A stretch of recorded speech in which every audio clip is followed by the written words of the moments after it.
He hasn't walked anybody. 7 innings of work. Outstanding in his first start. And he'll face a lineup that looks like this for South Dakota State. Landon Badger leads off and plays center field. Gus Steiger hits second and plays shortstop. Batting third, the designated hitter this afternoon is Ryan McDonald. Braden Brown hits cleanup once again. He'll play left field. At first base, Drew Beasley playing second, and hitting sixth, Luke Ira. Derek Hackman, the catcher, bats seventh. Wyatt Anderson will be at third base, hitting eighth. And Carson Max will be in right field, the freshman making his first start of the series. Once again, Hayden Pierce on the mound for the Tigers, making his second start. He was masterful in his first outing. 7 innings pitched, allowed just 1 hit, no runs. Did not walk a batter, struck out at 10. His defense behind him looks like this today. In the outfield, Charles Middleton in left, James McClanahan in center. Luke Price is in right. Alex LaForestier at third. Wyatt Hoffman, the shortstop. James Arakawa. And Carter Hayes at first.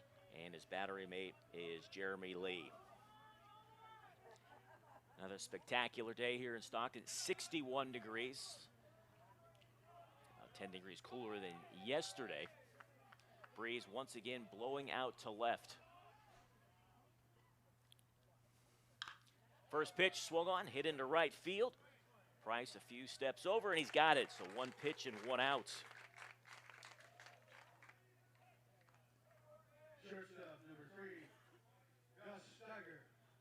First pitch officially was 12:02. That'll bring up now the shortstop, Gus Steiger. Yesterday, junior, 1 for 5. Got a big 2-run triple in the 9th to give South Dakota State the lead. 1 for 8 overall in the series. Takes the first pitch in there for a strike, and it's 0-1. Hitting .238 on the season, 5 for his first 21. No home runs, 3 runs batted in. LaForestier even with the bag at third. Steiger, big swing and a miss. Pierce quickly ahead in the count, 0-2.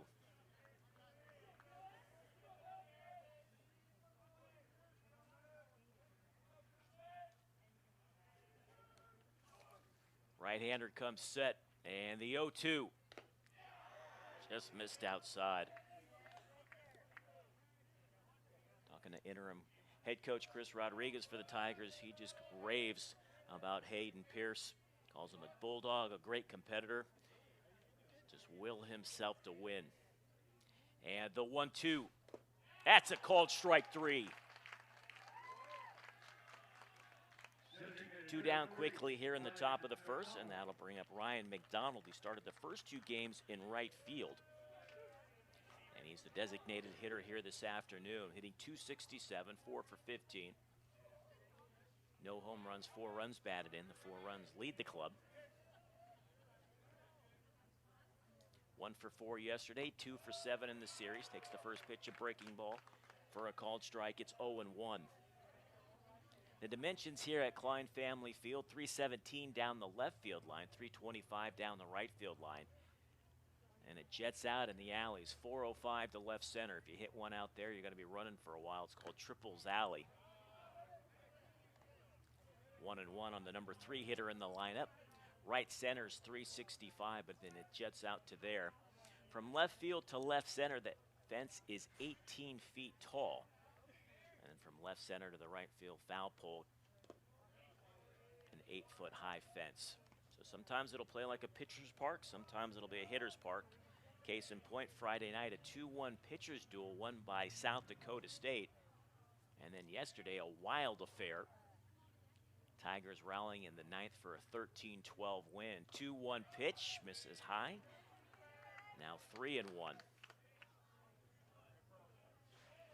Pacific led that one yesterday at 1.92.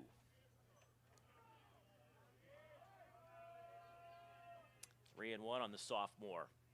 Pierce delivers. That's in there for a strike.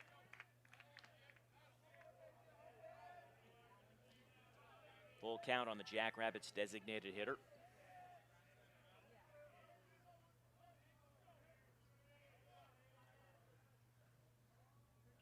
into the wind. The payoff pitch hit off the end of the bat. Hayes giving chase in foul territory. Can't make the over-the-shoulder grab. And it bounds out of play.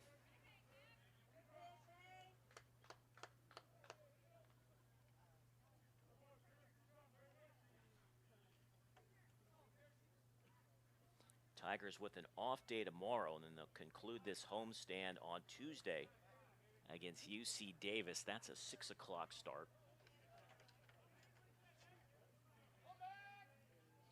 Trying to pick up the rubber match in this series.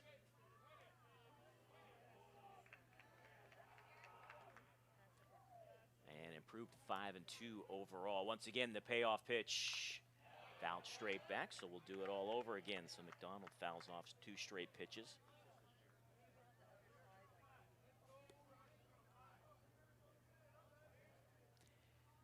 Braden Brown waits on deck if McDonald can get aboard.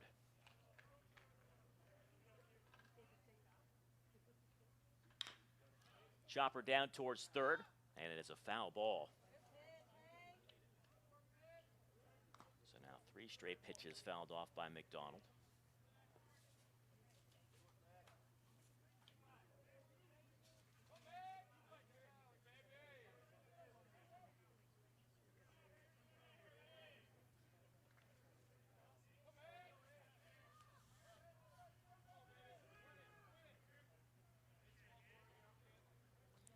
Right-hander wheels and deals. Make it 4 in a row. McDonald giving Pierce everything he can handle.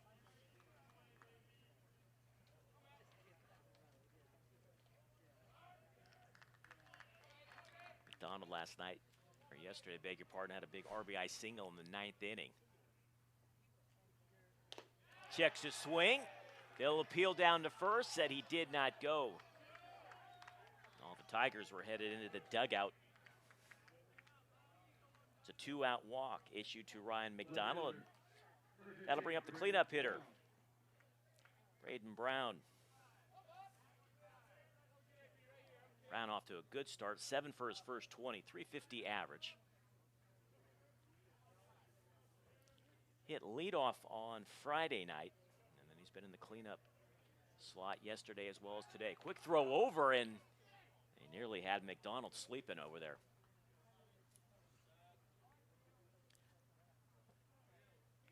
McDonald does not have a stolen base attempt. As a team, the Jackrabbits 3 for 6. Breaking ball misses inside 1-0. LaForestier at third base, pretty much even with the bag. Outfield not very deep, shaded towards right. Pierce working out of the stretch, the 1-0. Hit into center field. McClanahan nearly had him played perfect, and he's got it for the final out. So the top half of the first, no runs, no hits, no errors.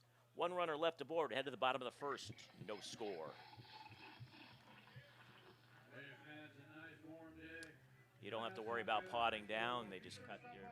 Beer garden is hosted by Valley Brew Restaurant, located right down the first base line in the Dairy Flame hotspot area. The beer garden is open to all fans 21 and up in attendance today, but remember, don't spoil the fun. Designate a sober driver. Introducing the starting battery for the Jackrabbits. Behind the plate, number 9, Derek Hackman. And the starting pitcher, number 20, Brady Stover.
Head to the bottom of the first. Brady Stover, the left-hander, on the mound for South Dakota State.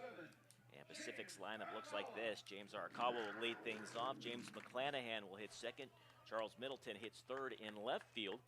Alex LaForestier, the cleanup hitter, playing third base. Carter Hayes over at first, hitting fifth. Batting sixth, the designated hitter this afternoon, is Joe Fitzhugh, making his first appearance of the series. Luke Price hits seventh.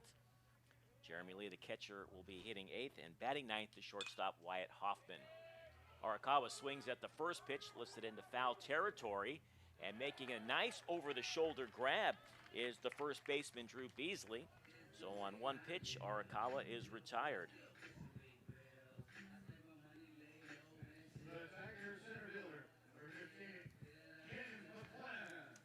Brady Stover making his second start.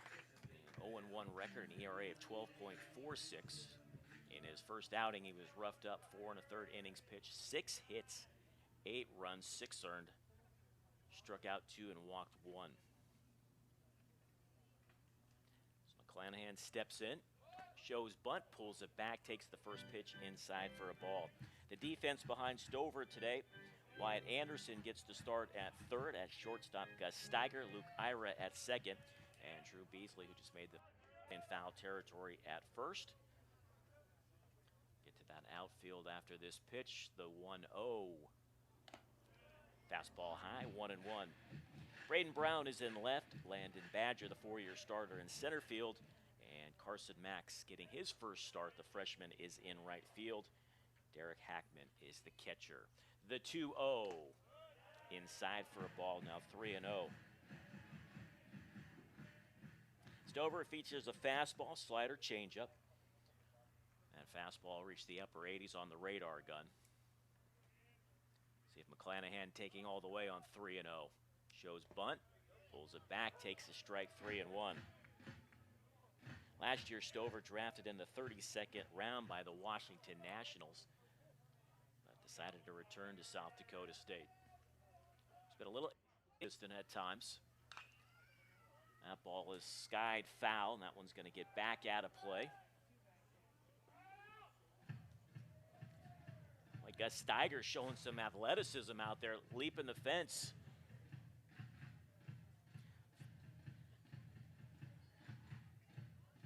So Stover ran at 3-0, and now this will be the payoff pitch to the starting center fielder for the Tigers, James McClanahan.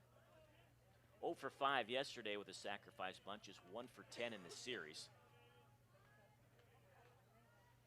Hitting .308 overall to begin the year, 8 for his first 26. 3 runs batted in. Payoff pitch, swing and a miss, down on strikes.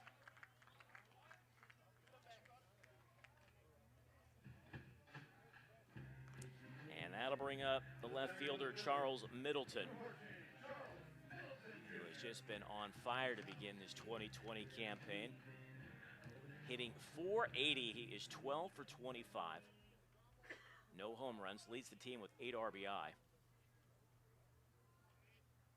Accumulated 16 total bases. He is 6 for 9 in the series. Swings at the first pitch, 0-1. Double, and then yesterday, game-winning 2-run double in the bottom of the ninth. He awaits the 0-1. And misses 1-1. Not only an outstanding hitter, but an outstanding student as well, at 3.8 GPA.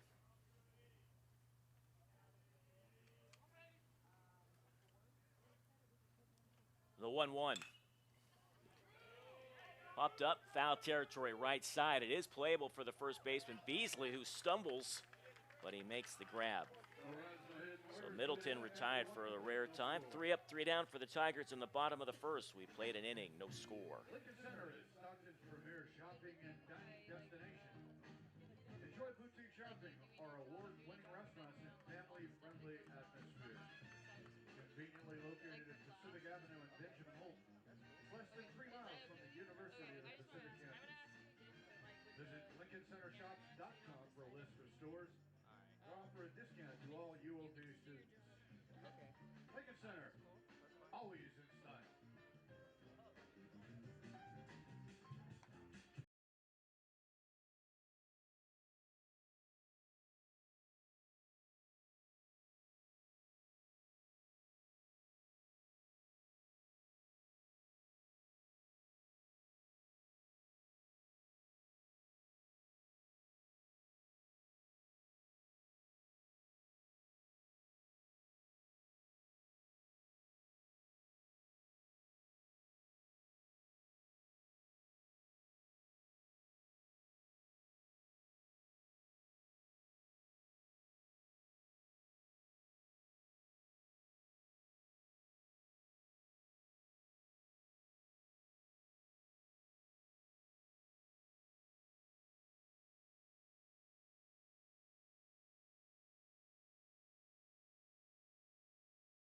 First baseman number 14, Drew Beasley. 5, 6, and 7 for the South Dakota State lineup as we head to the top of the second. Drew Beasley, Luke Ira, Derek Hackman.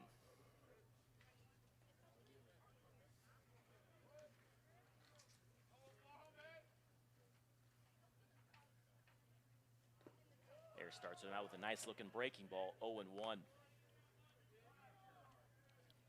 Beasley off to a slow start this year, just 3 for his first 21, a 143 average. Just have a home run, a couple of runs batted in. This time of year, though, with the at-bats, if you get hot, your average can be around 500. If not, you can be hitting around that 143 mark, but it only takes a few to get that average up quickly.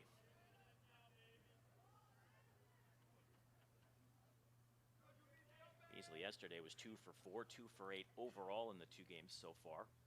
The 1-1. That's on the corner. That's a good-looking pitch from the junior Hayden Pierce. Count now 1-2.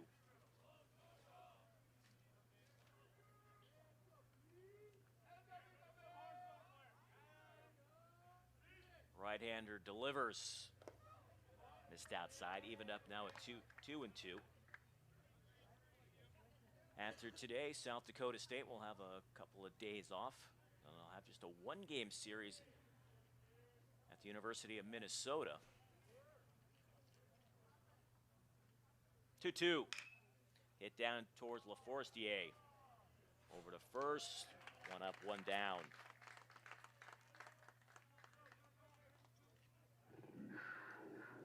And now the number 6 hitter in the lineup is Luke Ira.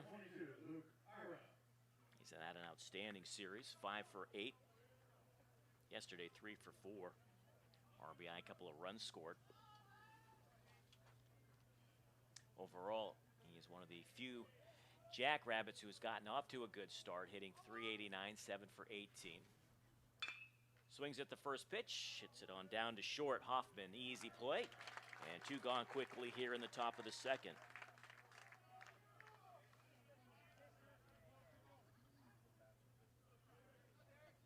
The catcher, number 9, Derek Hackman.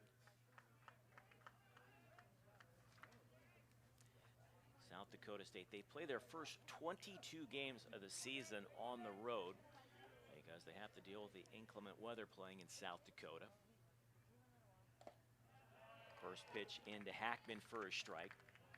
Their first home game is not till March the 27th against Omaha. But they have to deal with this every year. Talking to head coach Rob Bishop, he said last year we took a trip through the Gulf Coast. This year we've kind of mixed in Texas along with California.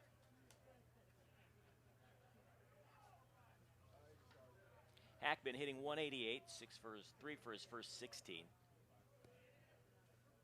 Had a home run here yesterday. Opposite field, 2-run shot. Breaking ball in there for a strike. Now he's down in the count 1-2. He was 2 for 5 yesterday. 2 for 9 in the series.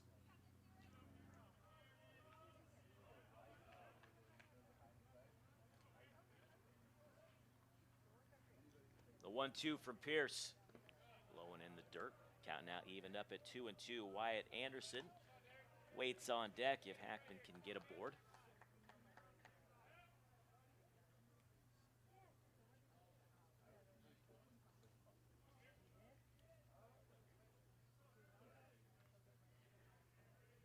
And the 2-2. Popped up left field. Middleton drifting towards the line, and he's got it. An easy 1-2-3 inning for Hayden Pierce. Played an inning and a half. No score from Stockton. Hey man, who wants a free t-shirt? We got our marketing team member Quentin heading down. He's got an armful of shirts. But you know who only gets one is those that make the loudest noise. Catch his attention, you'll get a free t-shirt from our good friends at 209 Furniture.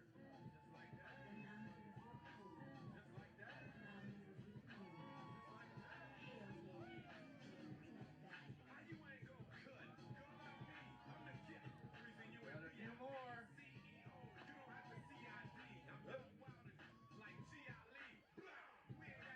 Hey, the Duraflame hotspot area, you're on the hook.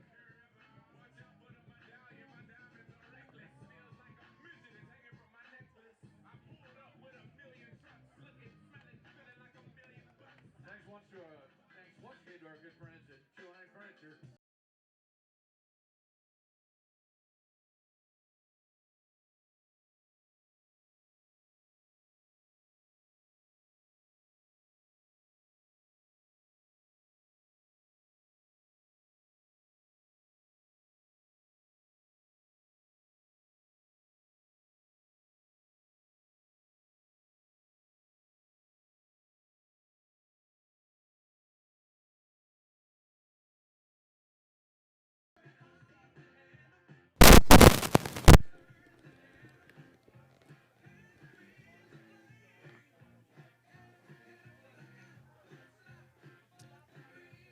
Bottom of the second, it'll be Alex LaForestier, Carter Hayes, and Joe Fitzhugh.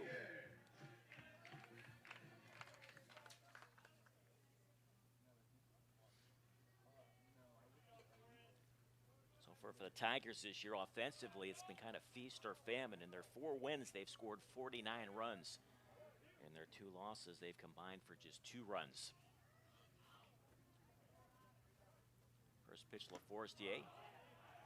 And that might have just nicked his jersey on the sleeve.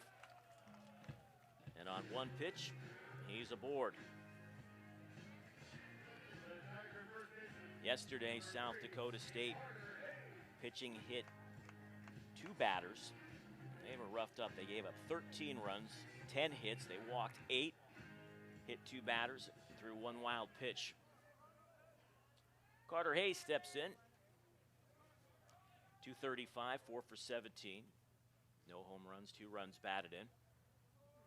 Expecting bunt. Anderson in on the grass at third. That's lying down the left field line. That's going to get down, and that should be 2. Swinging at the first pitch. Hayes cruises into second with the double, and the Tigers have something cooking here in the bottom of the second. Well, Hayes jumped all over that first pitch.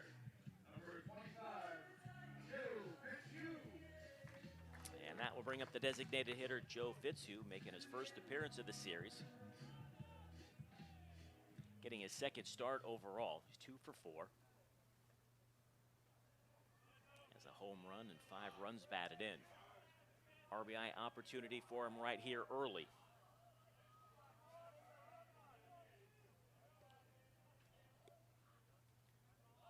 Fitzhugh, Las Vegas, Nevada native. And the first pitch to him. In there for a strike, and it's 0-1.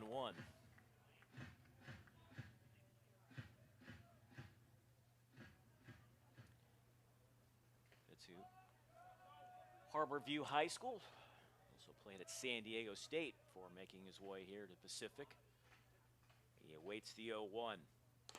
Lays off, count now even up at 1-1. LaForestier down at third, Hayes on at second. Tigers threatening here in the bottom of the second. Trying to capture the rubber game of this series and improve to 5-2 early on. The 1-1. Swing and a miss, took something off, and now he's down in the count, 1-2. Luke Price waits on deck.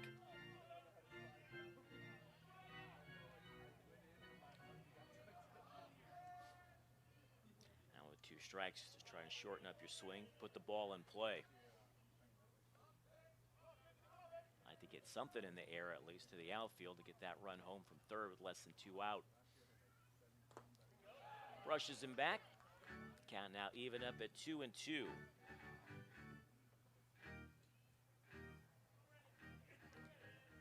Both coaches really need to get their starters some innings.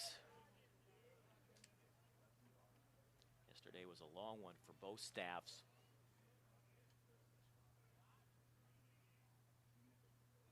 Swing and a miss and a big strikeout right there for Brady Stover. Fitzhugh down on strikes.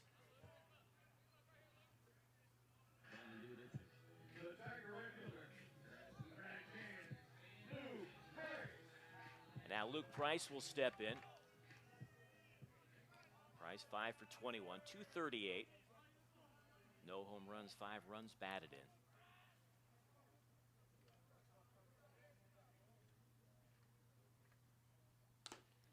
Lays off the first pitch for a ball, and it's 1-0.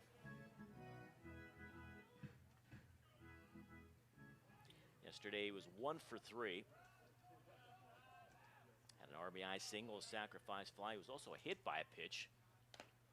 Lays off that one, and now he's ahead in the count 2-0, so he's in the driver's seat.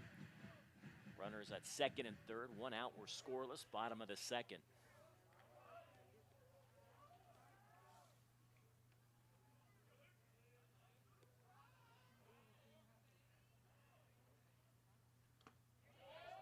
Inside, now he's a ball away from loading up the bases. Price is a transfer. Last year he was at Oklahoma. He appeared in just 7 games.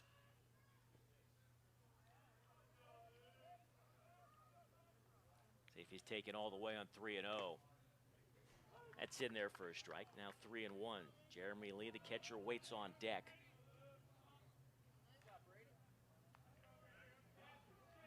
Stover, a native of Huxley, Iowa.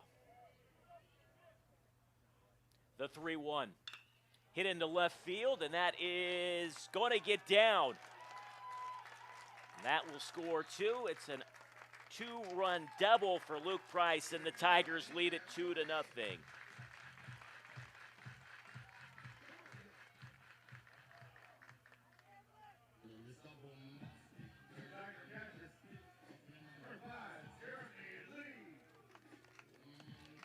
For Price, that's RBIs 6 and 7.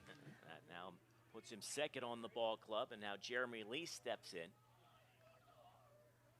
Price now in scoring position down at second. Lee takes a fastball for a strike. Lee making his second straight start behind the plate. 1 for 4 yesterday, had an RBI double, also scored a run. He did appear Friday night. He came on as a defense replacement late in that one. He was 0 for 1, so 1 for 5 in the series as he falls behind now quickly 0-2. Tigers striking first here in the bottom of the second, lead at 2-0, courtesy of the Luke Price 2-run double. Trying to add to that lead right here. In the dirt, that's a nice stop by the 3-year starter, Derek Hackman. Junior did a nice job of blocking it. They're very solid up the middle defensively. A lot of experience. Landon Badger in center, 4-year starter. Got Steiger, the shortstop's a 3-year starter. Luke Ira, a 2-year starter at second, and then Hackman behind the plate, 3-year starter. Lee awaits the 1-2. Hits it off the end of the bench. Watch out. Let's hope everybody's all right down there. Had a late swing on that one, trying to fight it off.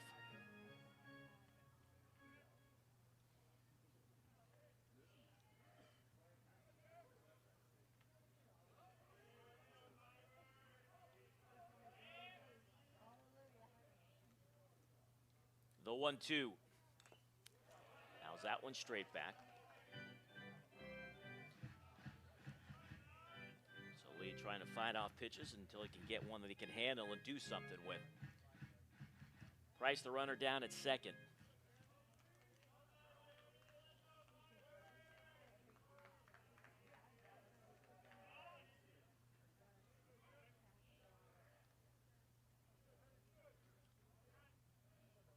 The 1-2 from Stover. Outside, count now evened up at 2-2. LaForestier led off. He was hit by a pitch. Carter Hayes doubled. Fitzhugh struck out, and then Luke Price delivered a 2-run double. And now it's up to Jeremy Lee with a 2-2 count. Coming right back at us. So that's 3 in a row now he's fouled off.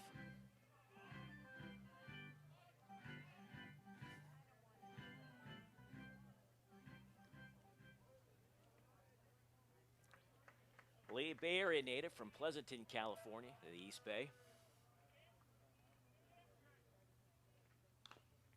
Hits it off the end of the bat, so that's 4 in a row. Lee up there battling. Lee attended Foothill High School.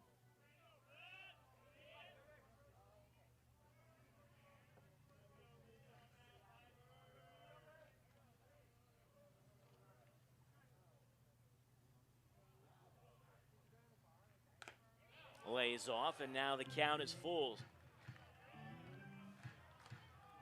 So Lee was down in the count 1-2.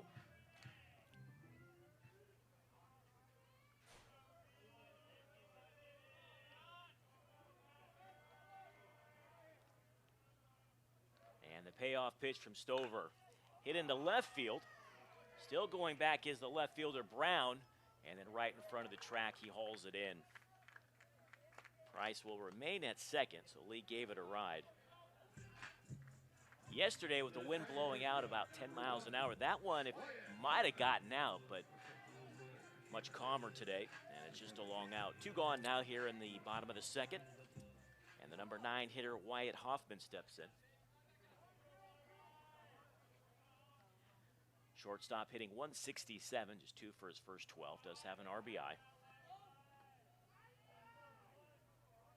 Wyatt Anderson, the third baseman, even with the bag. Stover takes a look at the runner, delivers. Hoffman swinging at the first pitch, fouls it back, down to the count, 0-1. Hoffman didn't start Friday night, got to start yesterday. He was 1 for 4. Had an RBI single, scored a couple of runs.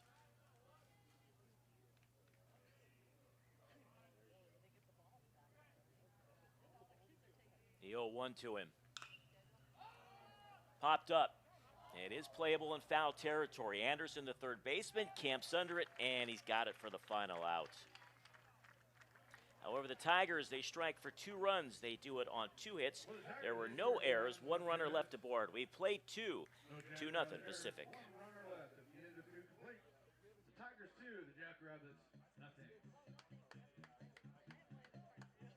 Hey, Tiger fans, it's our nothing bunt kick strikeout inning. If the Tiger pitchers record a strikeout this inning, an entire lucky section will receive nothing but cake coupons. This afternoon, that lucky section, section 130. Root those Tiger pitchers on. If they get a strikeout, you get the coupon.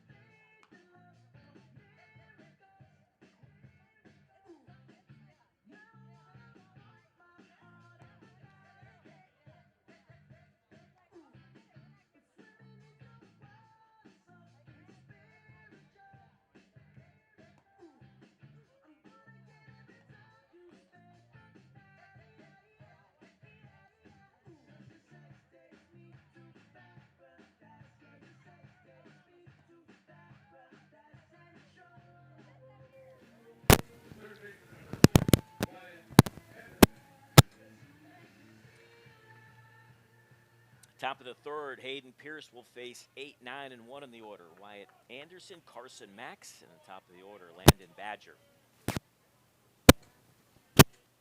Anderson getting his first start of the series. Freshman yesterday had a pinch hit 3-run homer.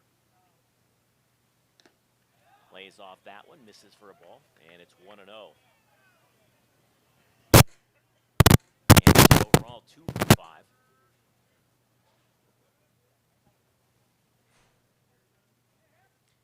There's 3 runs batted in, tied for second on the team.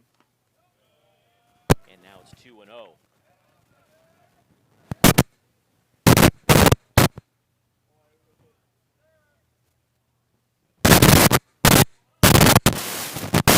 Hails from Minden, Iowa.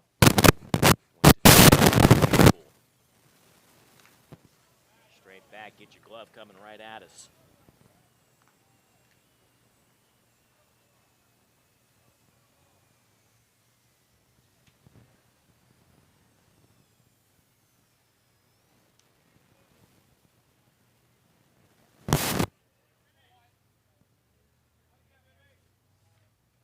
The 2-1.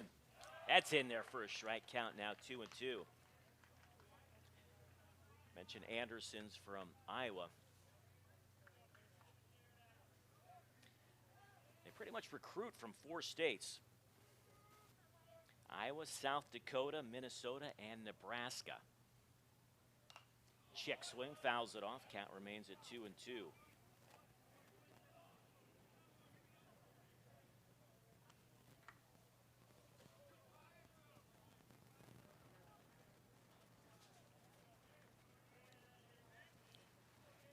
South Dakota State University, located in Brookings, South Dakota. They've got an enrollment of about just under 12,000. The 2-2, swing and a miss. It's in, actually tags him.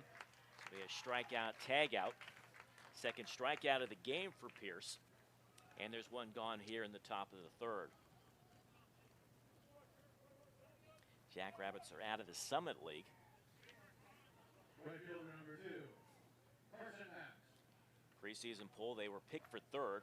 Oral Roberts was the preseason number 1, followed by Omaha, then South Dakota State, North Dakota State, Western Illinois, and then Purdue, Fort Wayne. Those are the 6 schools that make up the Summit League. Going opposite field, that's going to get down for a base hit.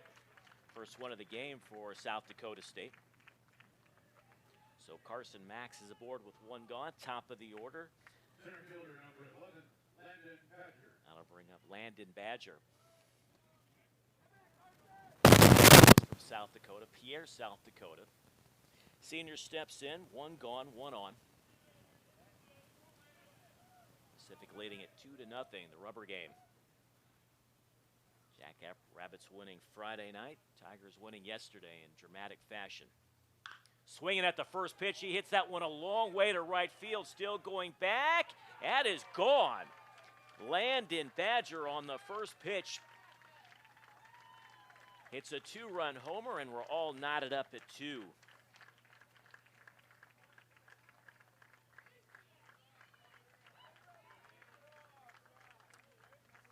First runs of the year that Pierce has given up. Third home run of the series now hit by South Dakota State. First home run of the year for Badger. And the 2 RBI now gives him 4 for the season, and he's now tied for the team lead. And just like that, we are tied up at 2. Steiger now steps in, 0 for 1, strikeout victim his first time up. That pitch misses for a ball, it's 1-0.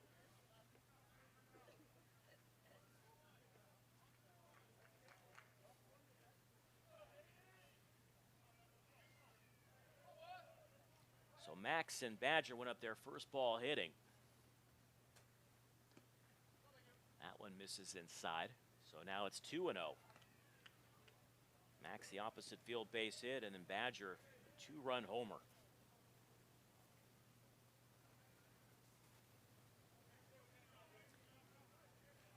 Yesterday the Tigers staff got roughed up. The 7 pitchers gave up 12 runs, allowed 16 hits. Hit down towards short. Moving to his left, Hoffman fields, throws, 2 gone here in the second.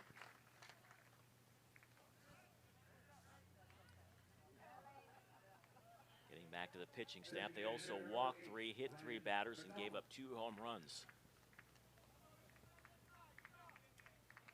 that'll bring up the designated hitter, Ryan McDonald. Does not have an official at bat. Walked at the first. And was stranded down there at first base. Junior wheels and deals.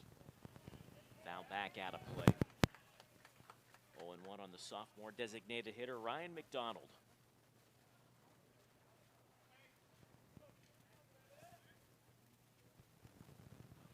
Mentioned earlier, South Dakota State spends a lot of time on the road to begin the season. Last year they played just 9 home games. They were 7-2. They had a good road record, 12-11. They were swept in their opening series against Dallas Baptist. Split the first 2 in this series. The 1-1 from Pierce. Breaking ball's in there for a strike. It's now 1-2.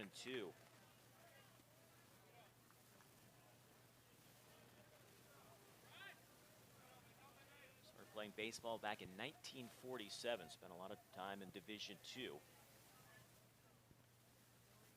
And the 1-2. That just missed inside. Count now even up at 2-2. Deuces Wild on the scoreboard. 2 balls, 2 strikes, 2 outs, and we're all tied up at 2. Each team with a couple of hits.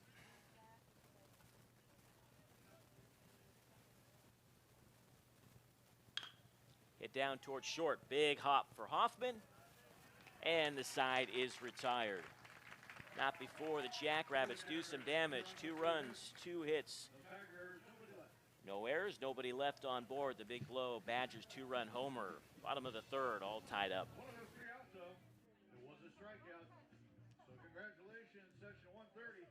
Everybody there is going to get a coupon for a nothing but cakes, courtesy of your Tiger pitchers and that strikeout. Now this inning, we go the other way. This inning is the Rita's Italian Ice Tigers score a run inning. The Tigers put one across the plate. Another lucky section will win Rita's Italian Ice, courtesy of the Tigers offense. Today's lucky section is section 140. Good luck, section 140, and go Tigers.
Top of the, beg your pardon, bottom of the 3rd. It'll be the top of the order for the Tigers. Arakawa, McClanahan, and Middleton facing Brady Stover. Arakawa 0 for 1. Now 1 for 8 in the series.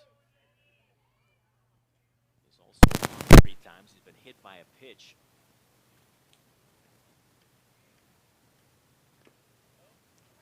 Takes the first pitch for a strike, and it's 0-1.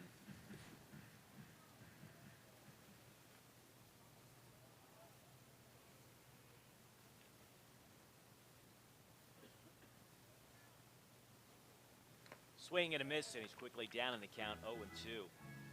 Arakawa last year was an all-West Coast Conference freshman team. Hit .304, 13 runs batted in, 48 total bases. Started 33 games. That's a seeing eye base hit into left field. So a good start for the Tigers, bottom of the 3rd. 3rd hit of the game for Pacific.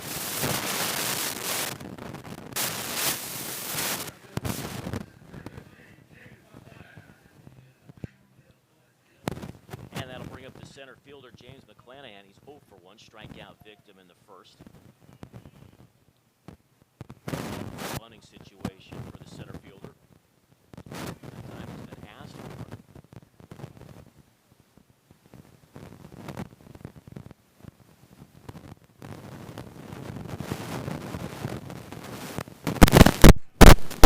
And he is showing bunt. Anderson, the third baseman, about halfway down the line. Now he pulls it back, swings away, hits it into center field, but Badger's got a beat on it. He's got it for the first out of the inning. Arakawa hustles back to first. Left fielder, number 14, Charles Middleton Jr. And that'll bring up Charles Middleton, who's 0 for 1. He popped out to first.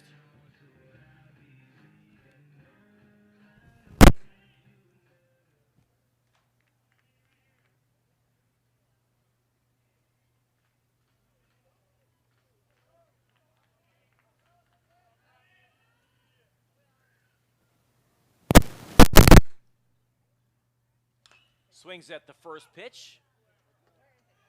Pops it back out of play. Hackman, the catcher, was giving it a look, but did not have a play on it. It's 0-1 to the starting left fielder. I mentioned the hot start Middleton's off to. I mean, he just hits wherever he goes. Last year at Sierra College, hit .365. Also had 10 home runs. 2018, hit .350 there. Makes that pitch down low for a ball. Got now even up at 1-1. Mentioned outstanding student, 3.8 GPA, is a psychology major. And he awaits the 1-1 pitch. He's now down in the count, 1-2. LaForestier waits on deck.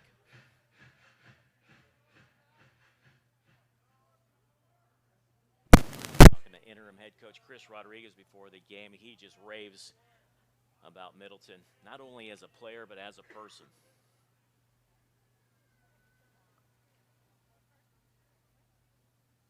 Lays off, now 2-2. He thinks Middleton is the kind of player that he wants to build this program around.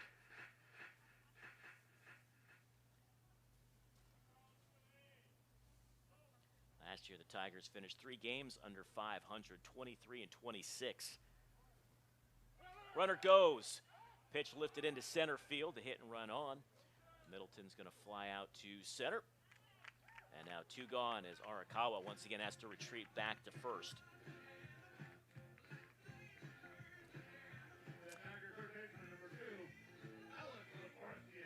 That'll bring up the cleanup hitter, LaForestier. Hit by a pitch. And came home to score the first run of the game for the Tigers.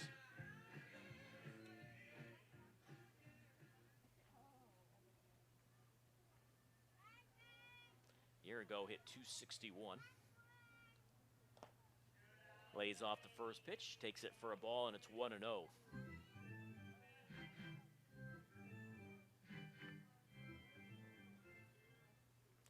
Bottom of the third, 2 gone, all tied up at 2.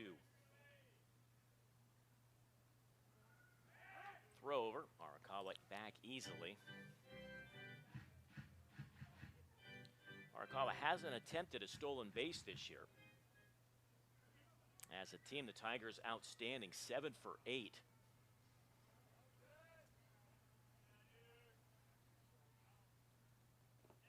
Bounces in the dirt, throw down. So it's now 2-0 on the cleanup hitter.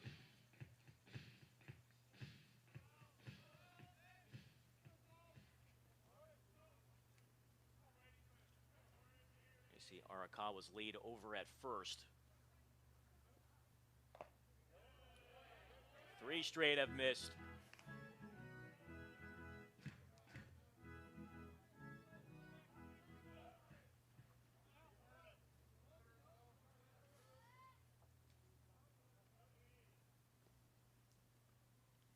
And the 3-0. Take it inside. So for the second time today, LaForestier aboard. So with 2 gone, the Tigers have a runner in scoring position. Arakawa the runner at second. LaForestier on at first.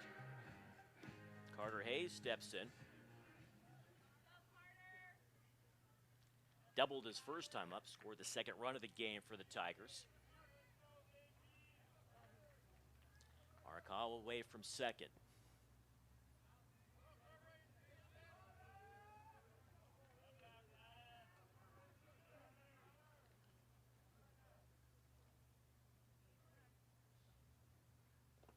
Swings at the first pitch in the dirt. Chased a bad ball.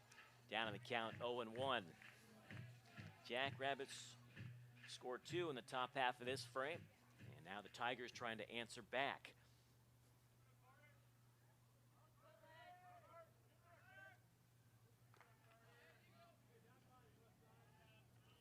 Badger has the strongest arm in that outfield for the Jackrabbits.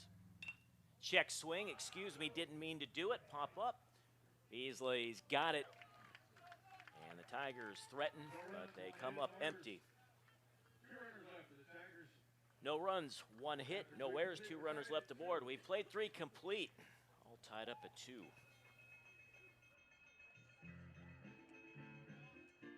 The Pacific Athletic Department would like to recognize the following sponsors for their support of Tiger Athletics. Dr. Amy Scriven, DDS. The Bank of Stockton. Nothing but cakes. Rita's Italian Ice. Store Coachways. Lincoln Center. Chicken Ranch Casino. Chase Chevrolet. Pepsi. Max Muscle. Round Table Pizza. Gym Stars. InShape. The United Way. Brett Penny and Associates. Nectar. And Valley Pacific Petroleum. Thank you all once again for your generous support of Tiger Athletics.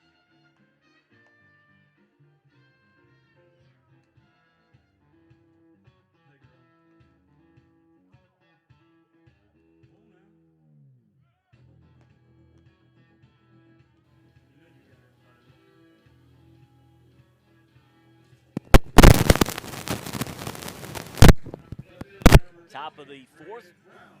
Braden Brown will lead things off, followed by Drew Beasley and Luke Ira.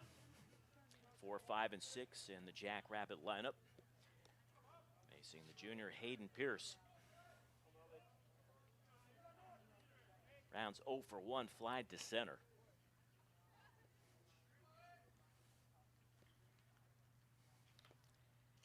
That one off the end of the bat, 0-1.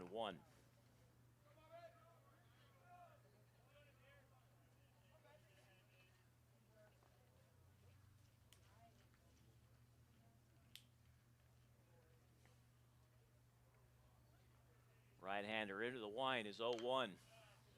Fouled straight back.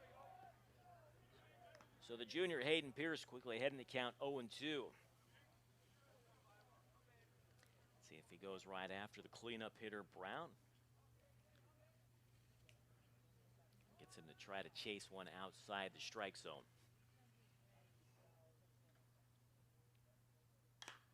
Hit off the end of the bat, little looper into right field coming on.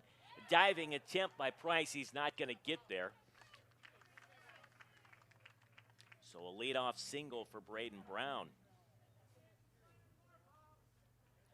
First time South Dakota State has had the leadoff man aboard here this afternoon. 3rd hit of the game for the Jackrabbits, and now Drew Beasley, the first baseman, steps in. Sophomore's 0 for 1. Grounded to 3rd his first time up.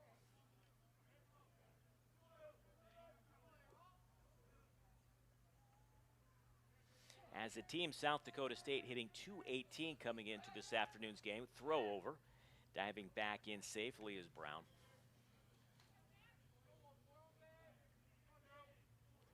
Brown has 2 of the 3 stolen bases for South Dakota State. He's 2 for 3, so he is a threat to run. Once again, a snap throw over by Pierce. And Brown dives back in safely.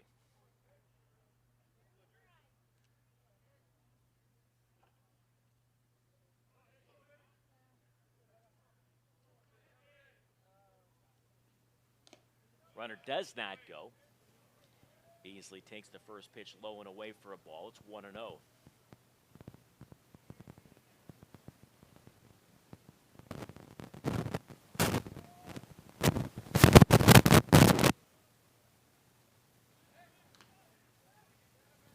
Bears keeping a close eye over there at first base on Braden Brown, the cleanup hitter.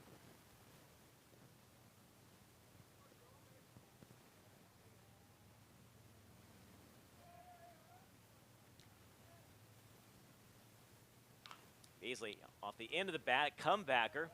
Pierce had to try to get a firm grip on it before he threw it. It was a low throw, so I don't know if he ever got a good handle on that one. Only played at first. Brown takes second, so it almost acts like a sacrifice bunt. So Brown now in scoring position for Luke Ira, who's 0 for 1, grounded out to short. Ira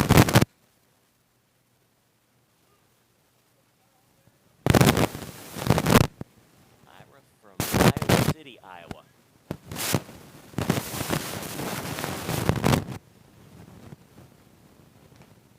Sophomore lays off the first pitch, misses for a ball. It's 1-0.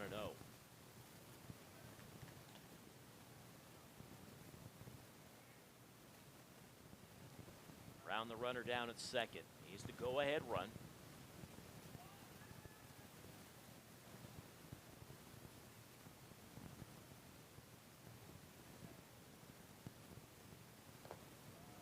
Now 2-0.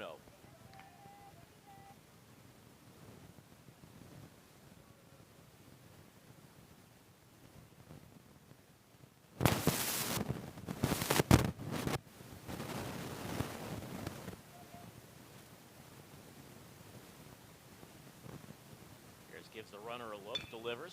Ground ball towards short. Brown trying to take third, and it's a low throw from Wyatt Hoffman. I think a good throw would have had him, but it was a low throw from Hoffman. LaForcier could not handle it. So that should go down as a fielder's choice, an error on the shortstop, Hoffman. Catcher number 9, Derek.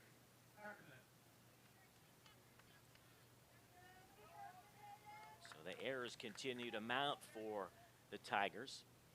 That's their 12th of the season. Yesterday they committed 4. And now it's first and third with just 1 out. And that'll bring up Derek Hackman. Runners go. Throw down to second is in time. They get Ira. And a nice job by Hoffman fielding the throw and applying the tag.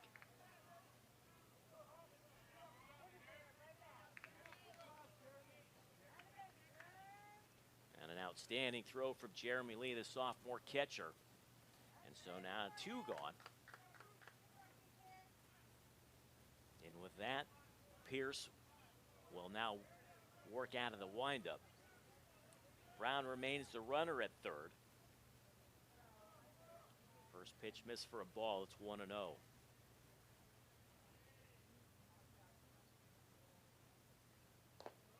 Breaking ball in there for a strike. 1-1.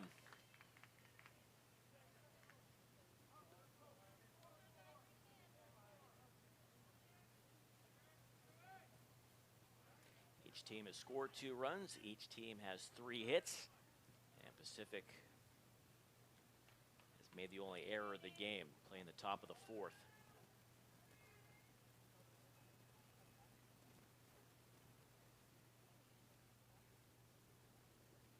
And the 1-1.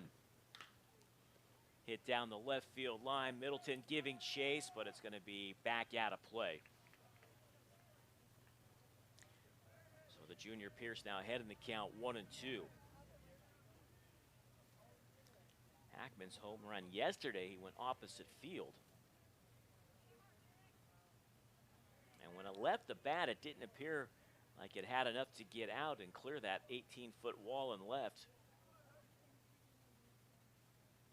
1-2. Little roller down towards first. Covering is Pierce. Side retired. No runs, 1 hit, 1 error, 1 runner left aboard. Played 3.5, 2-2. Like that 1 out in left field. That's good for a free drink or a coupon for a drink at Nectar and Lincoln Center. So bring it back to the press box, knock on the door. We'll trade you the coupon for the ball. Thanks for your cooperation.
No, I have a full-time job, but then I take time off and I. The Tiger designated hitter, number 25, Joe Fitzhugh. 6, 7, and 8 in the Tiger lineup as we begin the bottom of the fourth. Fitzhugh, Price, and Lee facing Brady Stover. Fitzhugh, a strikeout victim his first time up, back in the second. Lays off the first pitch, takes it for a ball. It's 1-0.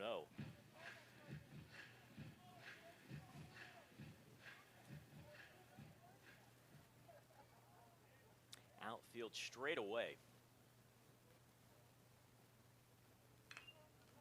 That one coming right back at us. Count now even up at 1-1 on the Tigers' designated hitter here this afternoon.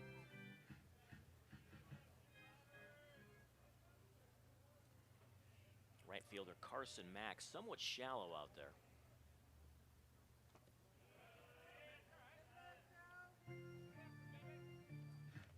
Sun now peeking behind some clouds.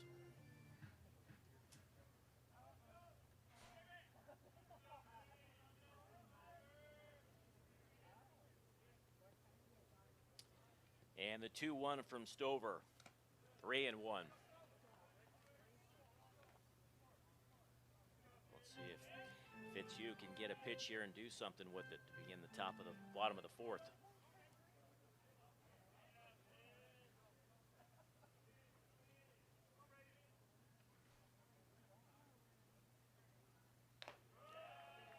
Three-1 is high, and he is aboard. Good start to the Tigers' fourth. The Tiger right fielder, number 19, Lou Price. Third straight inning they've had the leadoff man on. They were able to capitalize in the second inning. And it was courtesy of this man right here, Luke Price. Two-run double, scoring LaForestier and Hayes.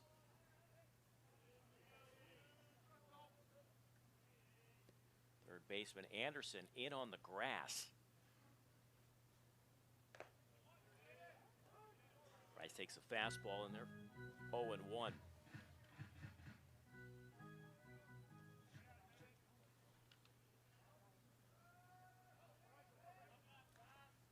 Price now with 3 runs batted in this series. Lays off that one. Count now even up at 1-1. Jeremy Lee waits on deck.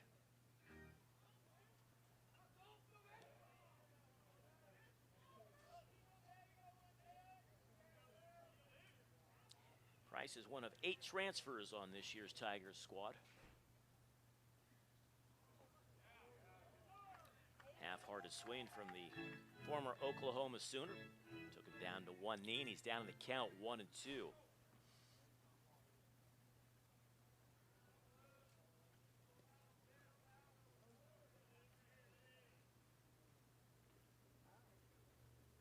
Swing and a miss, struck him out. Third strikeout of the game for Stover. He had just 2 strikeouts in his first start. So that'll bring up the sophomore catcher, Jeremy Lee, 0 for 1, fly to center. 1 for 6 in this series. Fitzhugh, the runner at first, reached via walk. Lee up there hacking at the first pitch, fouls it back, 0-1.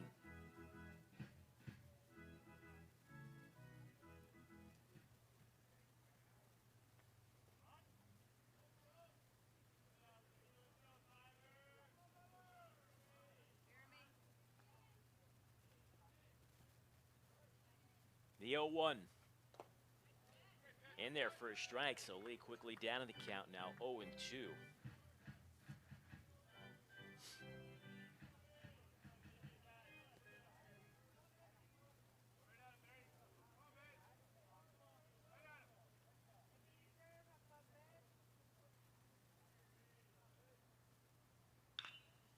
Chops that one foul past the third base coach. That's Stephen Malcolm. Garrett DeGaulle, your coach, is at first base for the Tigers.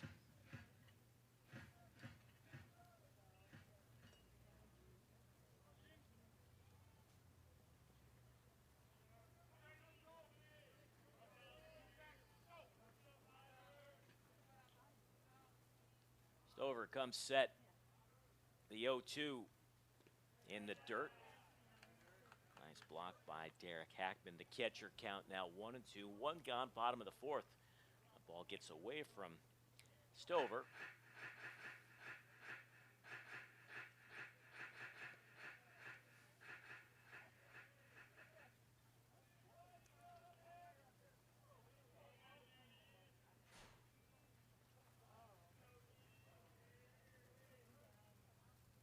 The 1-2 hits it off the end of the bat. Fouled it back into the stands. Beautiful setting here at Klein Family Field. They have a grassy areas from about first base down the right field line. And they also have that from third base down the line as well. 1-2 misses. Stover thought he had a strikeout. Instead, it's 2-2. Fitzhugh away from first.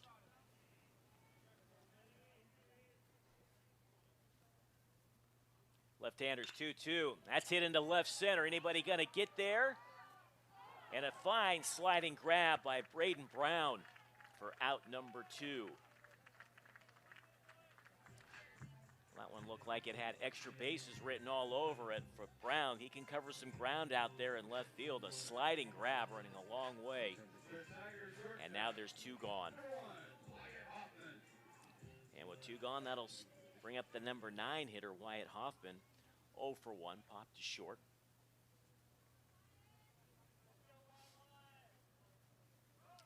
Hoffman last year, 25 starts, hit .243.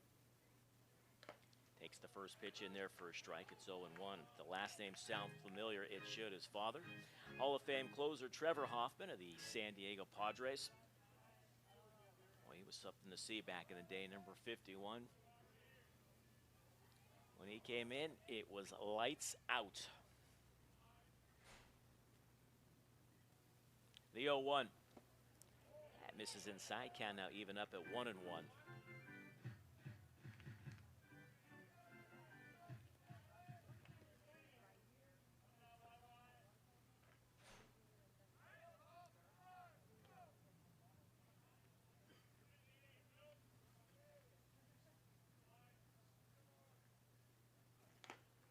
Fastball misses, now 2-1. Fitzhugh on at first. Leadoff walk, but he's been unable to advance. Price struck out, Lee flied out. Although it took an outstanding defensive effort from Braden Brown to get Lee.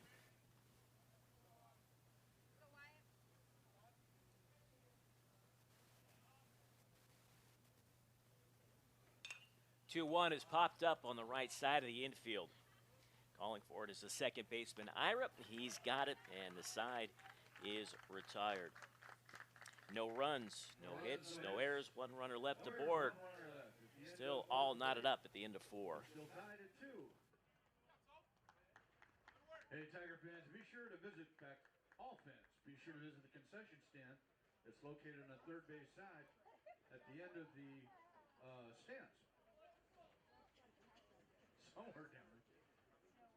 They've got all kinds of great snacks and goodies to enjoy the game all day long. Stop by, pay them a visit. Tell them Louis sent you.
Third baseman number 6, Wyatt Anderson.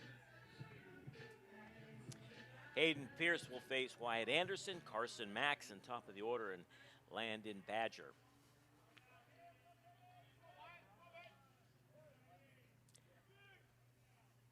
Anderson 0 for 1, struck out back in the second. Fastball gets the corner, and it's 0 and 1.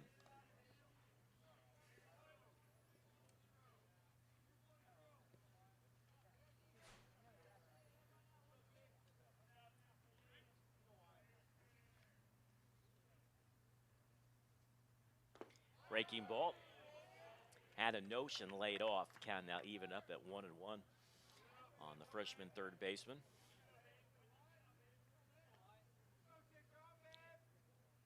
He had the pinch hit 3-run homer yesterday, and it went left to bat. It just looked like a routine fly ball, but it got caught up in that breeze blowing out to left. The wind much calmer today. So if you're going to hit one out to left, you're really going to have to get a hold of it. But the ball just kept carrying and carrying it. And it cleared that 18-foot wall. Counts 1 and 2 on him. And the count now even up at 2 and 2.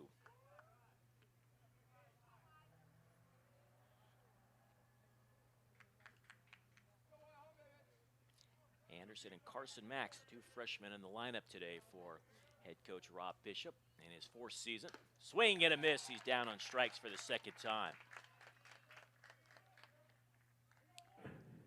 3 strikeouts now overall for Hayden Pierce. And that'll bring up the fellow freshman Carson Max. Singled and scored in the 3rd.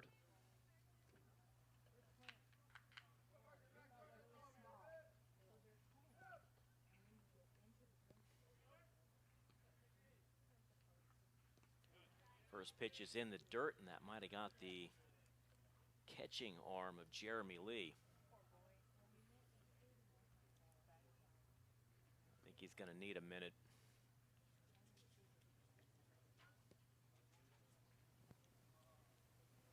On Friday night, starting catcher Bryce Kirk, he got nicked up a couple of times and had to leave that game. Lee was a late inning defensive replacement, but Lee appears to be okay, settles in back behind home plate. Count of 1-0 on the starting right fielder, Carson Max.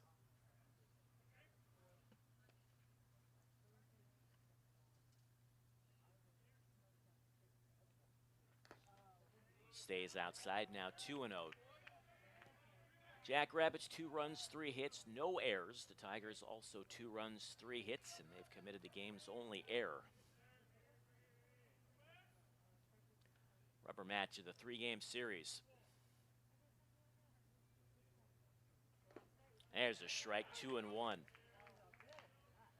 Jackrabbits won Friday night 2-1. And then yesterday, the Tigers rallied in the 9th. After blowing a 9-2 lead, they win at 13-12. Pierce is 2-1. Inside corner for a strike, 2 and 2. Max looks back at the home plate umpire.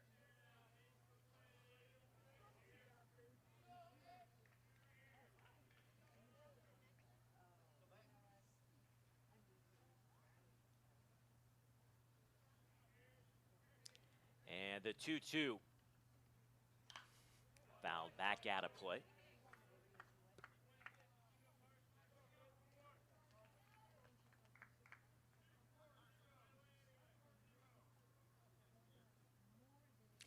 Ryan McDonald started the first 2 games in right field. He is the designated hitter here this afternoon.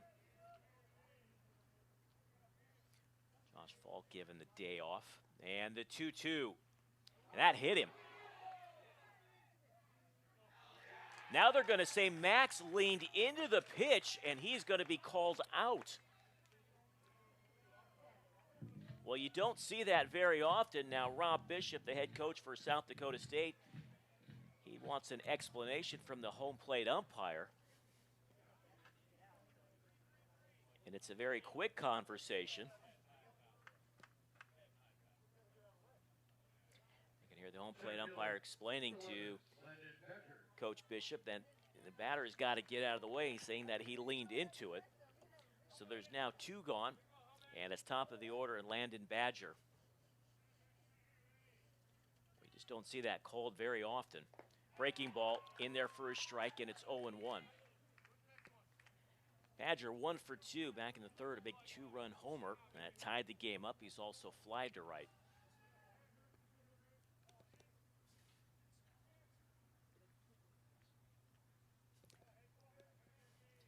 The 0-1. Fastball misses, count now evened up at 1-1.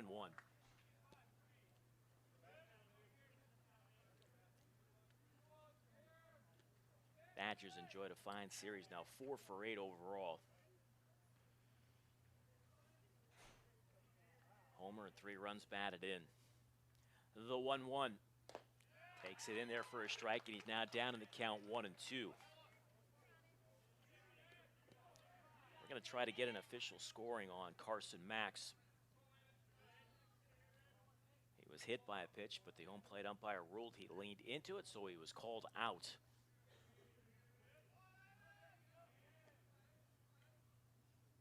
The 1-2 hit well into right field, but Price hadn't played well.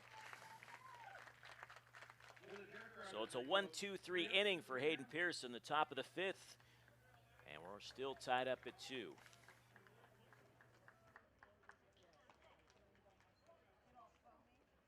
Hey fans, your Pacific Tigers are back in action this Tuesday night. The showdown with UC Davis.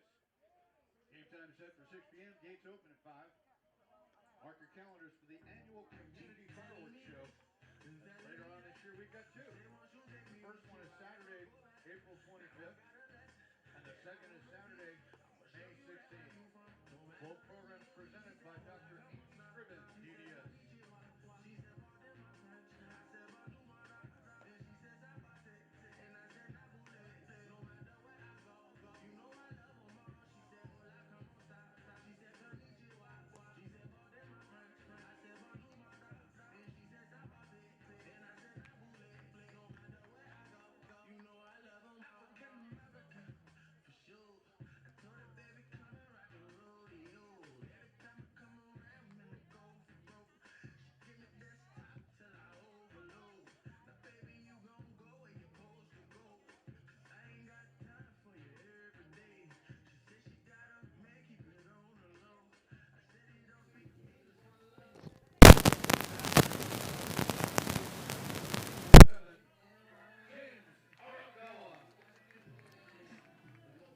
Top of the order for the Tigers here in the bottom of the 5th, Arakawa, McClanahan, and Middleton.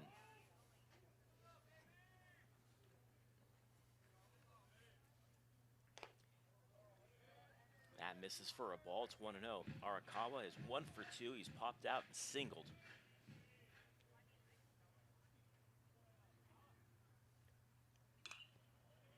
Had a good cut at that one. Fouled it straight back.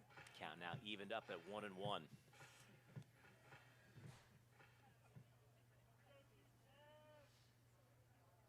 Arakawa, West Coast Conference all-freshman team a year ago. Gotten off to a solid start to begin his sophomore campaign. Came in hitting .280. That Average has gone up. He's 1 for 2 here this afternoon. Fouls that one back. Count even up, all 2 and 2. Bottom of the 5th. Tigers got their 2 runs in the second. That one's grounded foul.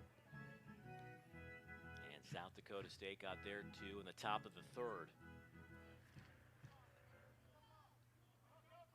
Time is called as the left fielder Brown retrieves that foul ball.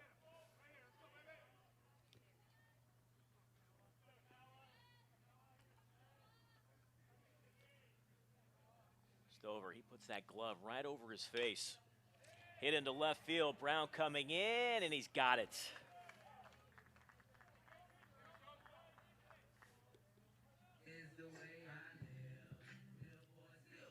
And that'll bring up now number 2 hitter, McClanahan. McClanahan is 0 for 2. He is one of the 8 transfers on the Tigers roster this year. Came over from Delta College.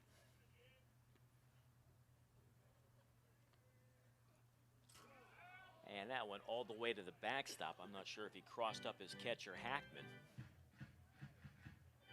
It's 1-0 on the Tigers starting center fielder. 0 for 2, struck out, flied out. He's 1 for 12 in the series. And there's a solid base hit into left field. 4th hit of the game for Pacific.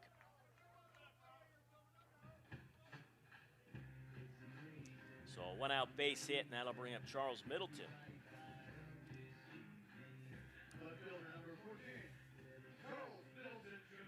He's 0 for 2. He is popped out, and he's flied out.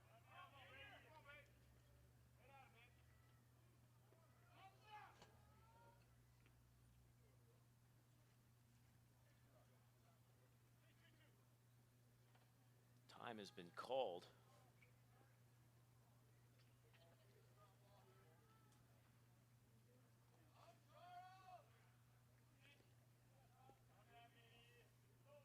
Now Middleton steps in with McClanahan, the runner, at first. Stover comes set. Middleton swinging at the first pitch, lifts it into right field. Max in a few steps, and he's got it for out number 2. So Middleton now 0 for 3. And it'll be up to Alex LaForestier to see if he can deliver a 2-out hit. He does not have an official at bat. He's been hit by a pitch, and he's also walked. He scored the Tigers' first run of the game.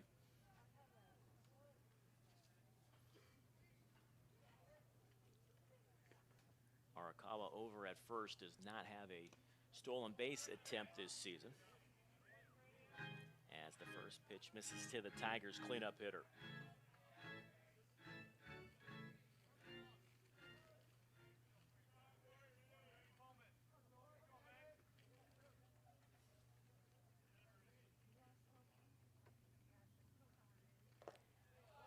That pitch misses. Arakawa diving back in at first. He's safe.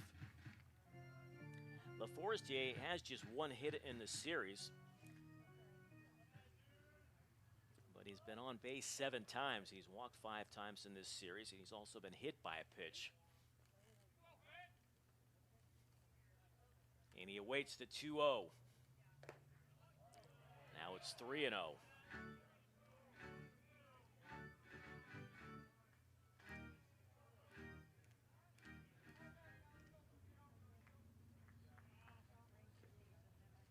See if he's taken all the way. And that misses low. So for the second time today, LaForestier on via walk. He's now walked 9 times this season. That leads the Tigers. So with 2 gone here in the bottom of the 5th, Pacific has a runner in scoring position. It'll be up to Carter Hayes to see if he can deliver him home. Hayes is 1 for 2. He's doubled and scored, and he's popped out. McClanahan, the runner, at second. LaForestier on over at first.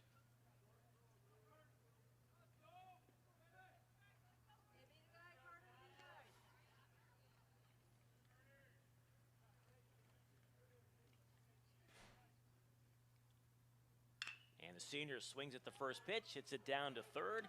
He'll go the short way, and the side is retired. No runs, one hit, no errors, 2 runners left aboard. We've played 5, all tied up at 2. 2-2 tie.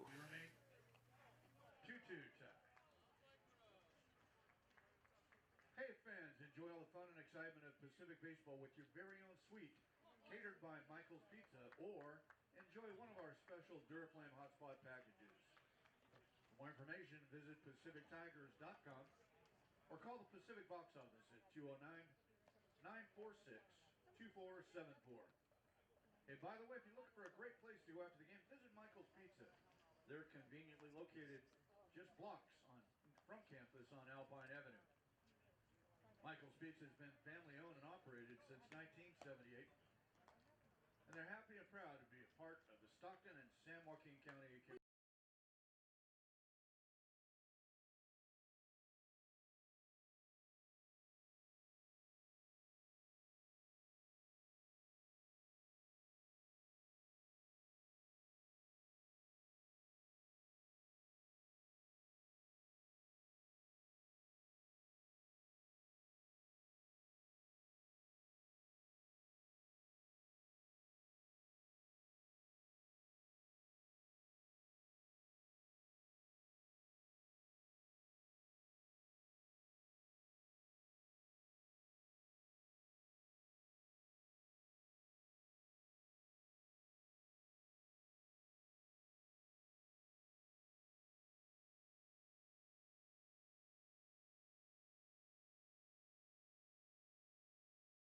Innings for the Tigers. Steiger 0 for 2, struck out looking, bounced to short.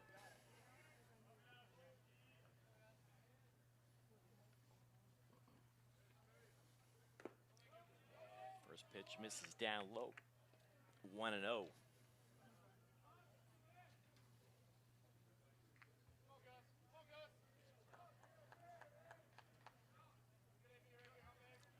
Last year, Steiger, first team All Summit League. Count even up at 1-1 on the Jackrabbit shortstop.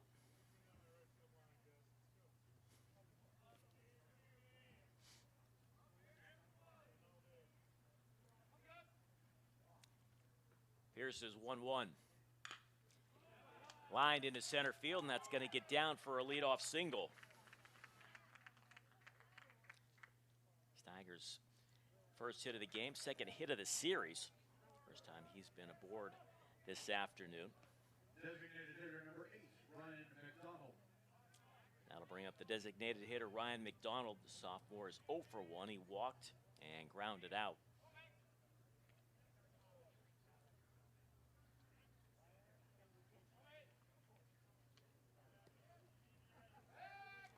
Throw over, diving back in is Steiger.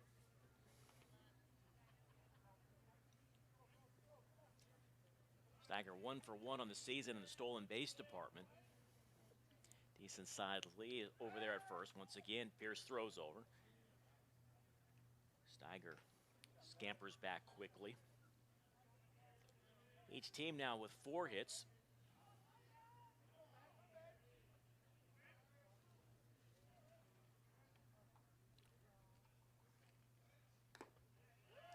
That one catches the corner for a strike. 0-1 on the designated hitter.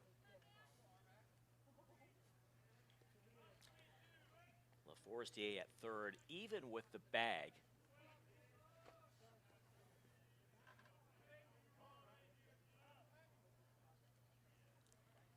McDonald started the first 2 games of this series in right field, the designated hitter here today. Lee throws down, Steiger back.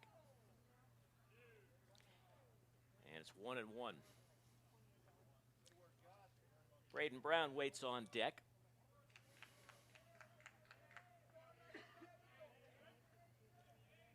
Donald getting the signs, steps back in.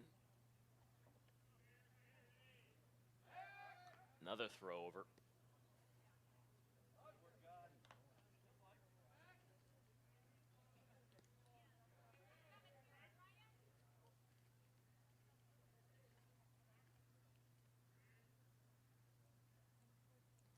1-1 for Pierce. Hit down to third, off LaForestier, into short left. Steiger hustling all the way. He's going to take third. The throw into second is not in time. Well, that was a hot one to handle for LaForestier. Let's see how they're going to rule that. And they're going to charge the third baseman with an error. He had one yesterday as well. So it's a two-base error.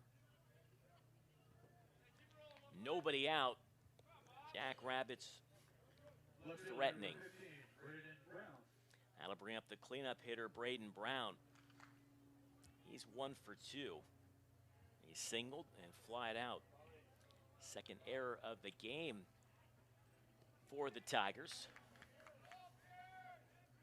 Shortstop Hoffman committed the other one. That's now 13 on the season for Pacific. Swinging at the first pitch, lines it down the right field line. That's a base hit. That'll score at least one. They're going to wave McDonald. He'll score. It's a 2-run single delivered by the cleanup hitter, Braden Brown.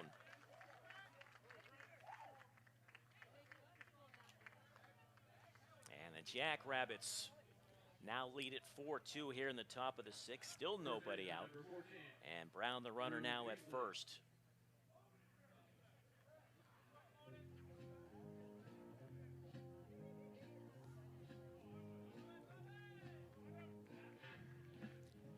Santani, the pitching coach for the Tigers, will go out and talk to his junior starter, Hayden Pierce, and the rest of that infield.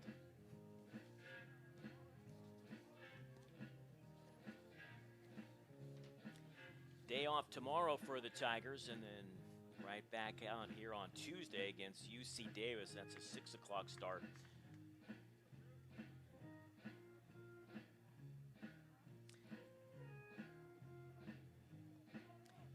The road for 8 games, starting at Seattle University, 1 game at Sac State, 3 at Grand Canyon University, and then a single game March the 10th at Fresno State.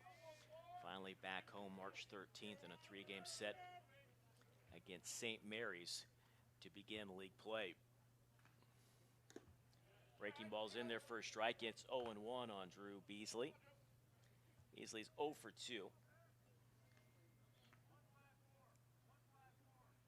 As a freshman, he was All Summit League second team.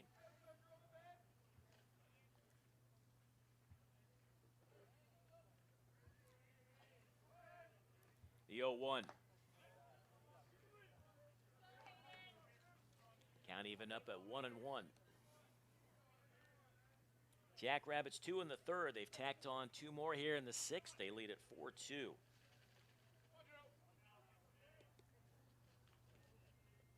Over to first, diving back in safely is Brown.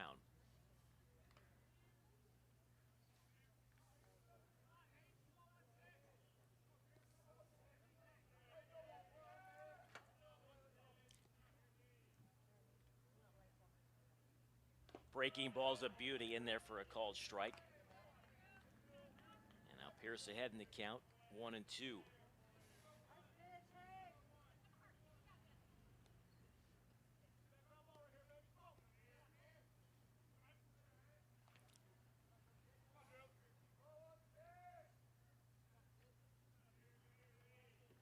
Over to first. Brown dives back in. Brown does have a couple stolen bases on the season. He's 2 for 3. So he is a threat over there to go.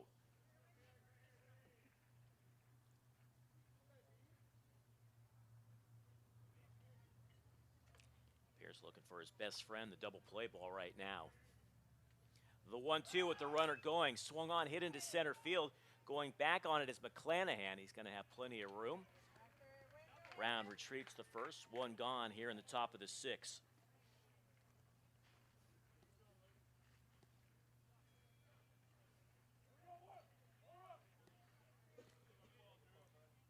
And that'll bring up the second baseman, Luke Ira. Ira officially 0 for 2. Grounded out and also hit into a fielder's choice.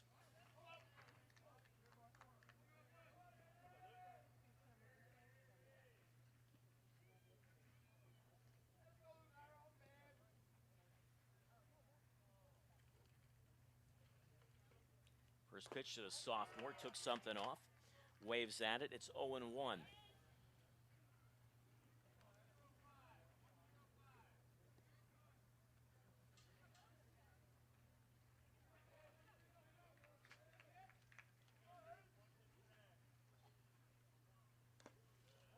misses low and away. Count evened up at 1-1.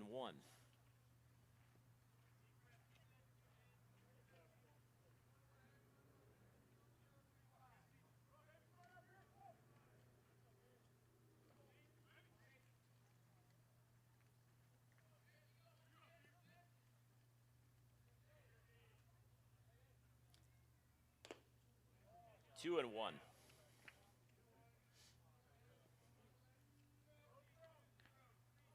Pace of this one is slowed deliberately here in the sixth.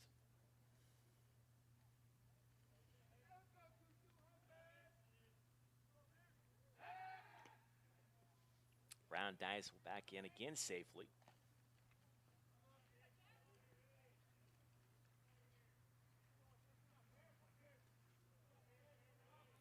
About a four-step lead over there at first.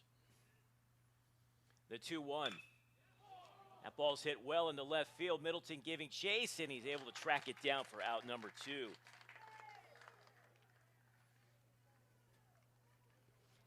Ira gave it a ride, but it's a long out, the second out here in the sixth. That'll bring up now the catcher, Derek Hackman, 0 for 2. He flied to left. Bounced out to first. Time called as the ball's gotten onto the playing field.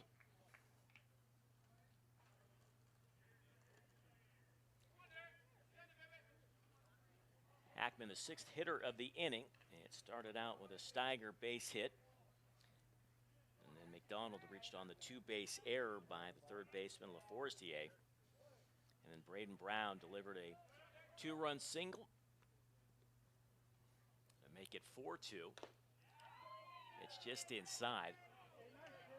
Beasley flied to center, and Ira flied to left. About 200 or so other umpires thought it was a strike, but it's 1-0.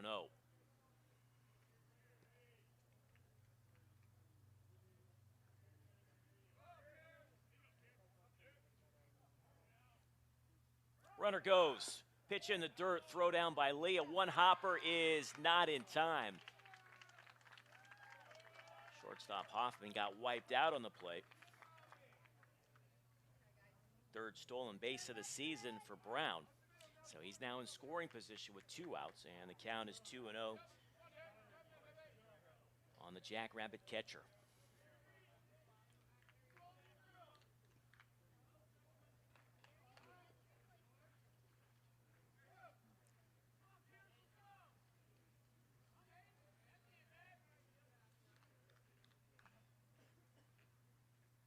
Pierce gives him a look, the 2-0. And it's now 2-1.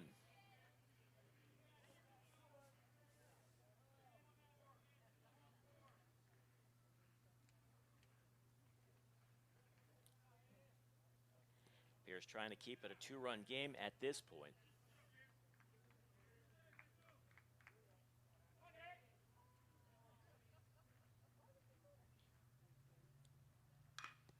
That one's hit into left center. Middleton on the run, and he's not going to get there. It's over his head.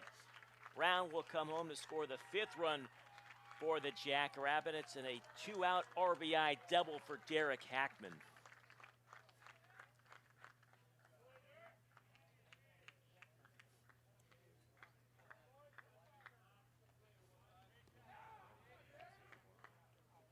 And that's going to be the end of the afternoon for the junior Hayden Pierce.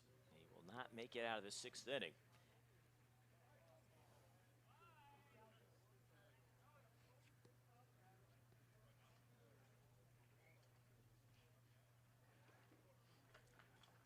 A pitching change as the Tigers trail at 5-2.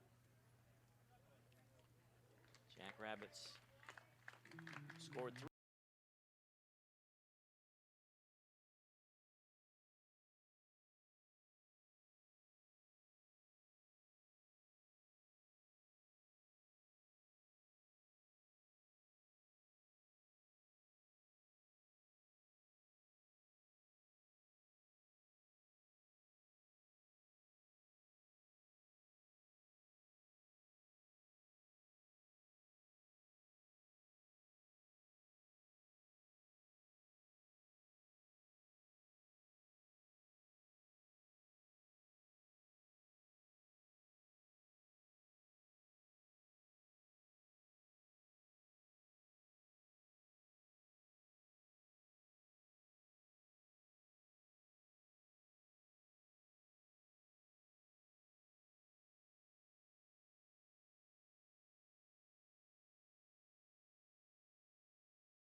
Anderson, he had a pinch hit 3-run homer yesterday, and he steps in. Runner on at second, 2 gone.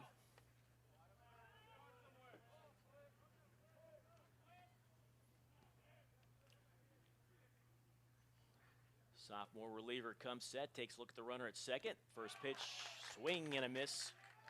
And it's 0-1. Carson Max on deck if Anderson can extend the inning.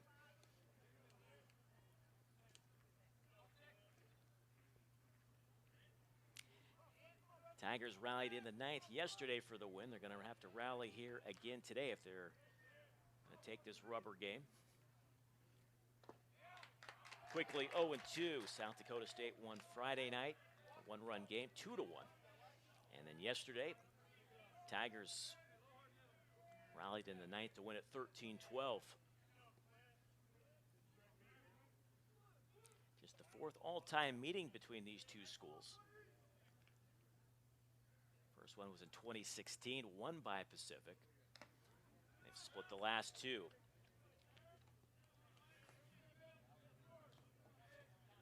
One in 2 on the freshman third baseman. Hackman, the runner at second. Not great speed.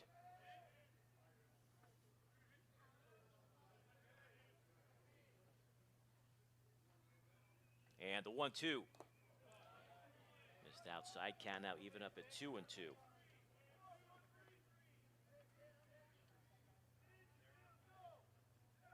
Yesterday, the Tigers used 7 pitchers. Felipe on in relief of Hayden Pierce. And the 2-2. Swing and a miss. He struck him out. Anderson now with the hat trick, 3 strikeouts. But unfortunately, the Jackrabbits, they scored 3 times. They do it on 3 hits. There was 1 big error, 1 runner left aboard. We head to the bottom of the 6th. Tigers got some work to do. We'll give you a coupon. Good for $2 off at the Nectar Juice Bar, located in Lincoln Center. That $2 coupon is good off any 24-ounce juice, smoothie, or a chai bowl. You can all that for bringing back the foul ball.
Puts a good ride into that one, deep into left field and just shy of the warning track. Brown able to track it down for the Jackrabbits. A long out to begin the bottom of the 6th.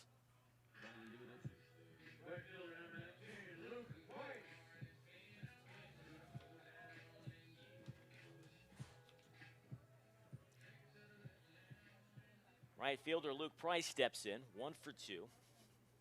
2-run double in the 2nd, struck out in the 4th. 1 gone, nobody on. Bottom of the 6th. That one misses away.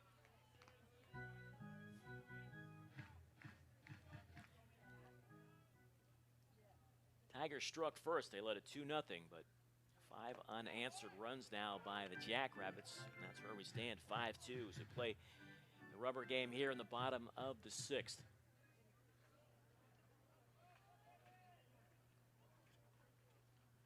And the 1-1.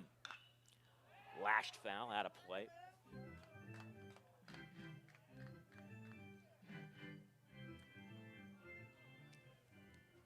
Grady Stover's battled here this afternoon, his first outing. Lasted just 4 1/3. But he's given up just 2 runs through the first 5 innings. That one misses upstairs.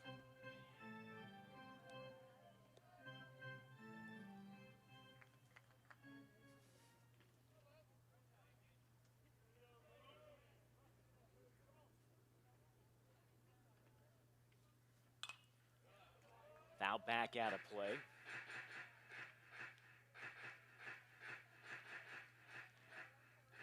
Two and two.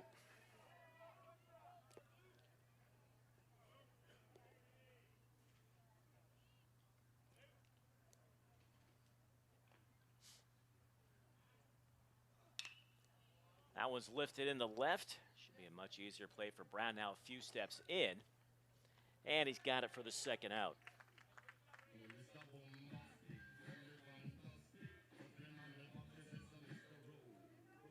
Since the Tigers scored 2 in the second inning, they have managed just 2 hits. Arakawa had a single back in the 3rd, and McClanahan had a single in the 5th. But the bats have been quiet since then. 2 gone for Jeremy Lee. The catcher's 0 for 2. He's flat out twice. Big swing and a miss right there.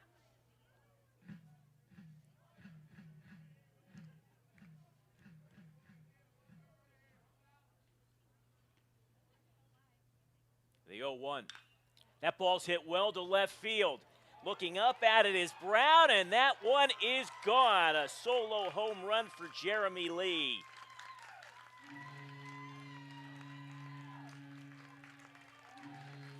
First of the year for the catcher in his 5th RBI. And the Tigers get one back, and they now trail at 5-3.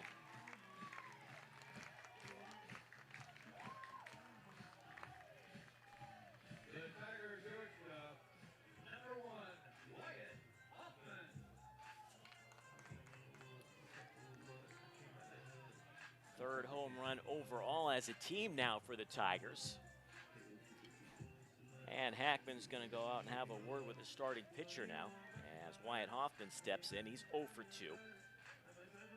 Popped out a couple of times.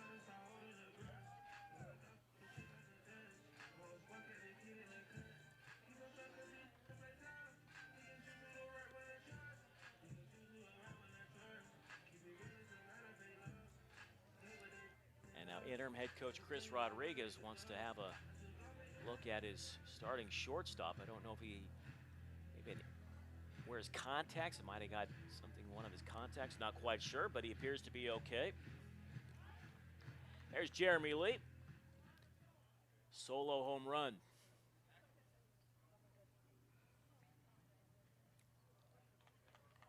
And now head coach Rob Bishop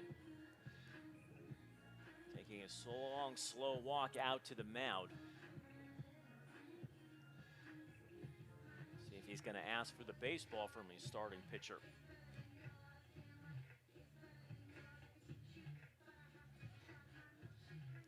Two gone here in the bottom of the 6th.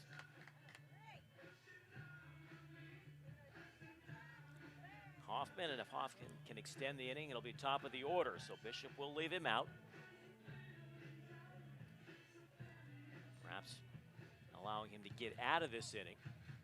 There is activity out in the Jackrabbit bullpen. Can't tell who it is from our vicinity.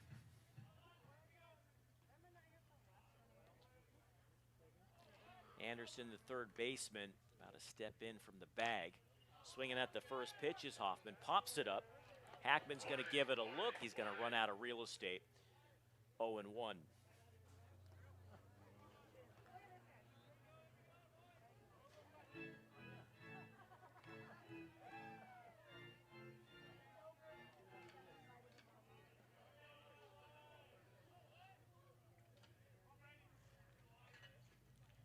Stover's 0-1. That one fouled back out of play. Now it's 0-2.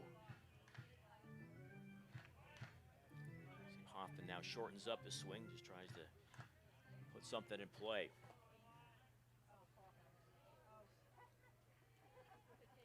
The 0-2 inside. 1-2, 2 gone. Top of the order, Arakawa waits on deck.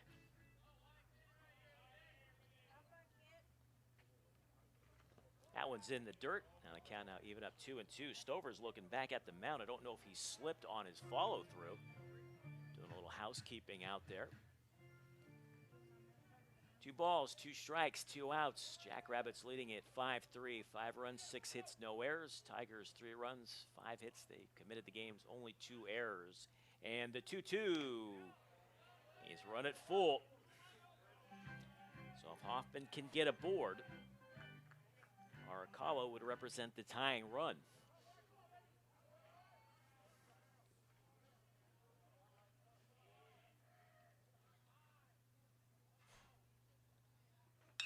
Hit down to short. Charging is Steiger. Off balance throw in time. Nice play from the junior shortstop. The Tigers, too, get a run back. They still trail at 5-3 as we played 6 complete. Nobody left. After 6 complete, the score now is the Jackrabbits 5, the Tigers 3. Fans, just a reminder, Valley Brew will be closing at the end of the 7th inning. So if you haven't already gone over and seen our good friends over there, now's a good time to do that.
Fielder, number 2, Carson Mack.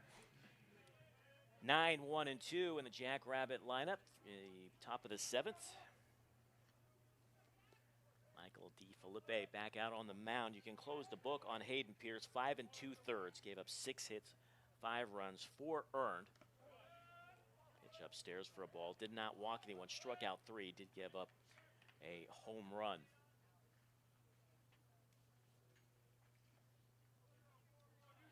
Max is 1 for 2. He singled and scored in the 3rd, and then was called out on batter interference in the 5th. He was hit by a pitch, but the home plate umpire said he leaned into it.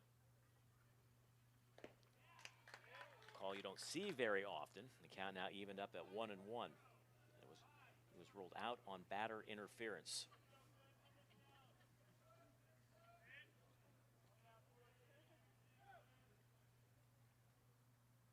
1-1 to Max. Misses for a ball, now 2-1.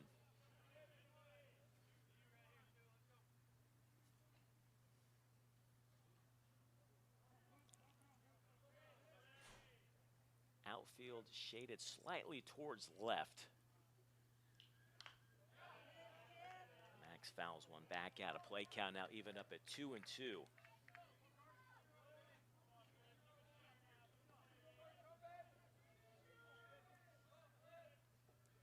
So Hayden Pierce, after not giving up a run in his first start, gives up 5 here this afternoon. Trying to go the opposite field again. That one's back out of play.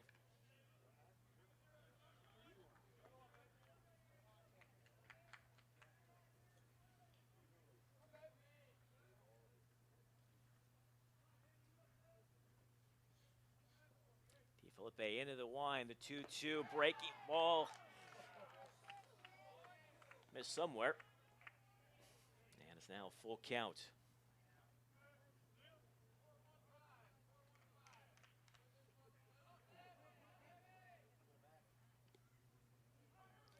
Breeze has now picked up a little bit, blowing out to left field.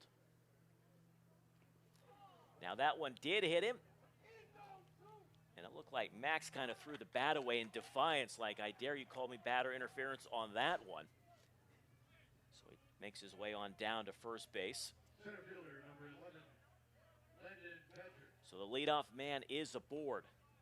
Second straight inning for South Dakota State. Badger played long ball earlier, a 2-run shot in the third. He's also flat out twice.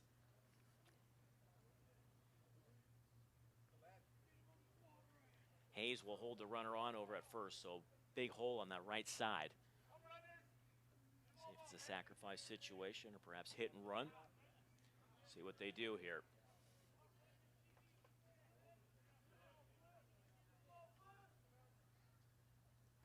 Showing bunt, pulls it back, throws a high one. Hayes has to make a leaping grab. So the bunt sign was on. Pitch missed for a ball, and it's 1-0.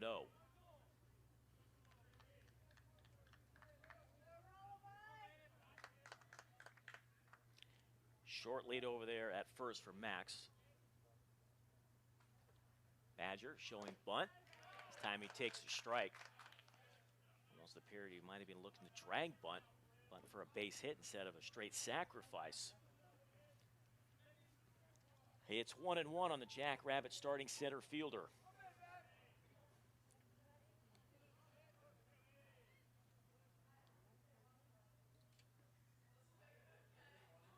And he gets this one down. LaForestier from third on over to first, and the sacrifice works beautifully.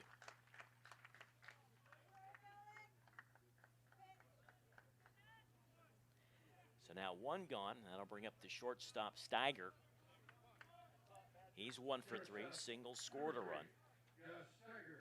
Max in scoring position down at second base. Jackrabbits got 2 in the third. They tacked on 3 more last inning and now trying to add one right here.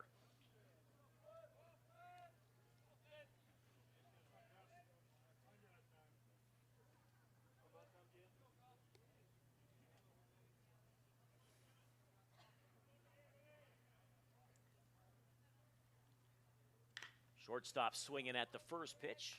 Really took out his third base coach.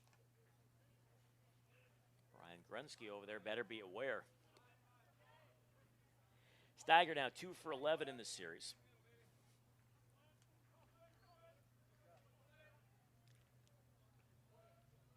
Slow start, but he'll come around. Outstanding freshman campaign. The 0-1 to him. Low and in the dirt. Nice play by Lee. All evened up at 1-1.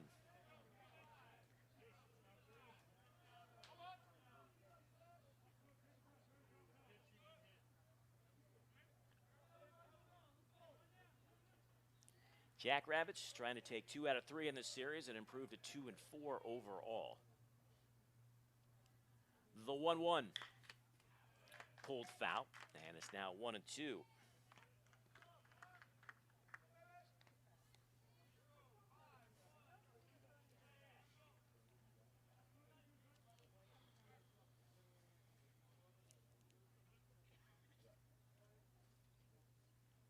Felipe looks in for the sign, comes set.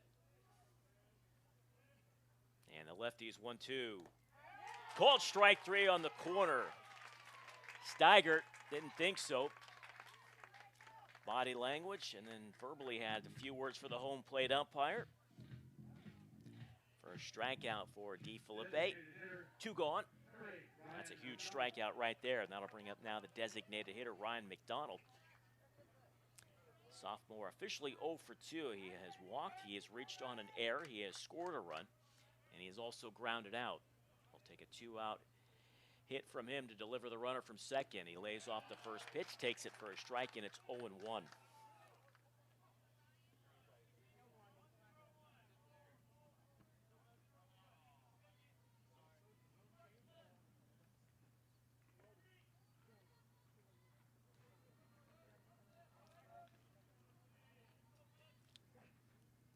0-1 from DeFelipe.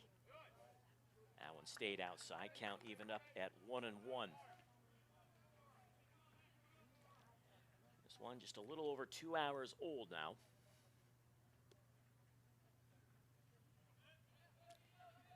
Glad you could spend your Sunday afternoon with us.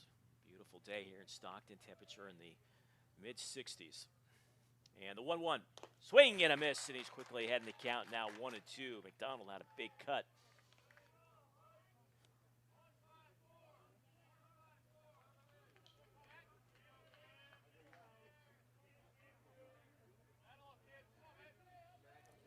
For the Tigers in the 7th, it'll be the top of the order. And the 1-2. Fastball high, 2-2.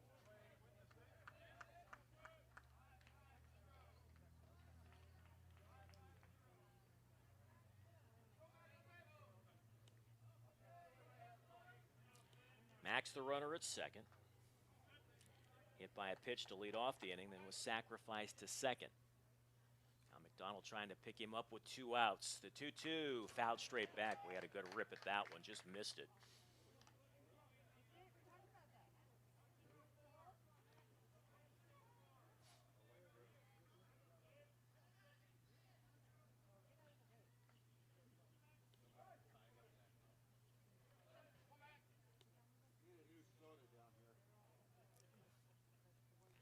And the 2-2 stayed outside, and he's run it full. 3 balls, 2 strikes, 2 outs.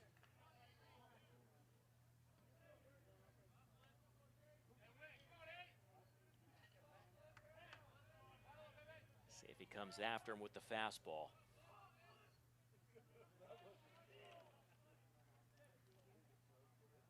And the payoff pitch. Get off the end of the bat, a squibber up the first baseline. Hayes picks it up, tags the runner out for the final out. Well, they get the leadoff man aboard, but they can't take advantage. Time for the 7th inning stretch with the Tigers trailing by a couple of runs.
Your attention, please. Now pitching for the Jackrabbits, number 17, Brett Mogan.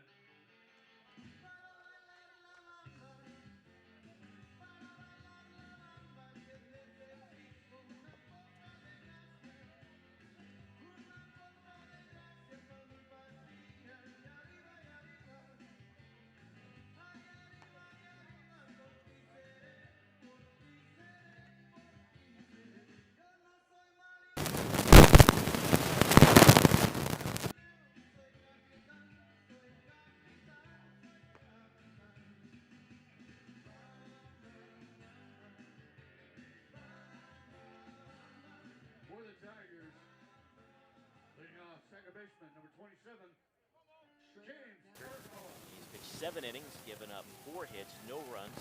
He has struck out 6, walked 3, does not have an ERA. He pitched here Friday night in relief, and he was outstanding. Went 3 innings, gave up 2 hits, and struck out 3. Takes over for Brady Stover. First pitch to the leadoff man in the lineup, James Arakawa, and that misses for a ball. Stover, 6 innings pitched, 5 hits, 3 runs, 2 earned. Struck out 3, walked 1. hit one batter and also gave up a home run. So he was outstanding in his second start of the season. But now it's up to Brett Mogan. 2-0 on the leadoff man, and that's in there for a strike. Now 2-1.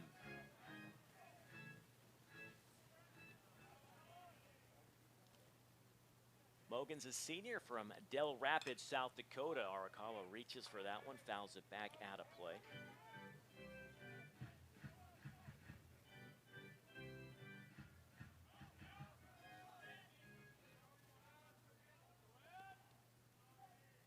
And the 2-2. Popped up, right side. Looks to be playable for the first baseman, Beasley. And he's got it in foul territory for out number one here in the seventh.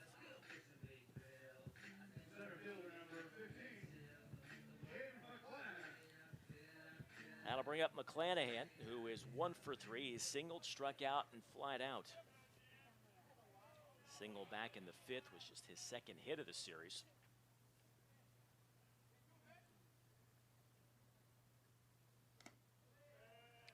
Pitch misses for a ball. It's 1-0.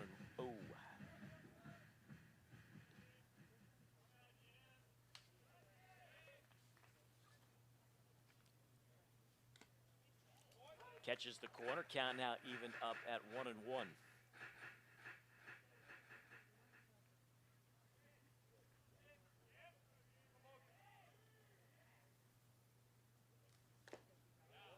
That's in there for a strike.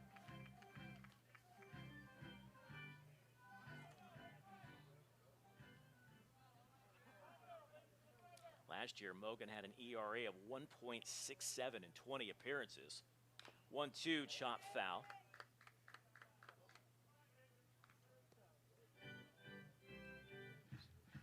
So dating back to last season, he has not allowed a run now in 13 1/3 innings. Breaking ball's popped up. Catcher giving it a look and can't get to it. Hackman right in front of the Tigers dugout. Of course, he's not going to get much help from them.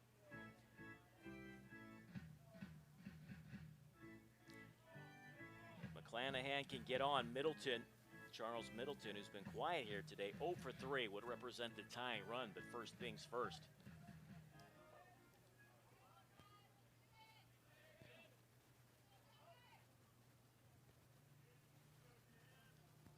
Mogan into the wind. Fastball. Little chin music for McClanahan. 2-2 now. One gone. Bottom 7.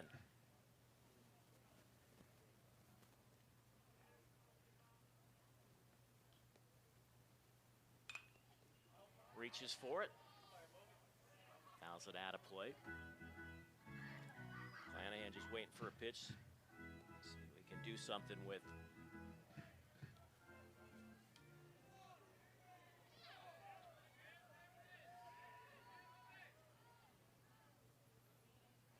And the 2-2. Lined into right. And a diving attempt, and it's not going to be caught.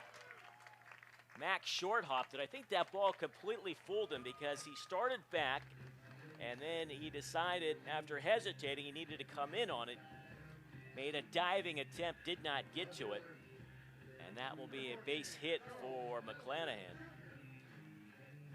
Second hit for him here this afternoon, third of the series, and now Charles Middleton represents the tying run. Junior's been quiet today, 0 for 3, after going 6-9 in this series.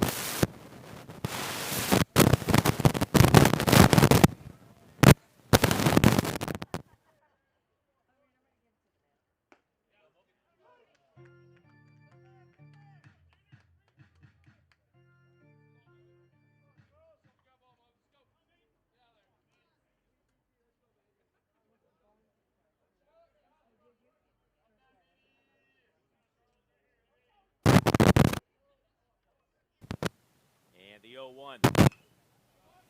Foul out of play. Middleton quickly down in the count, 0-2.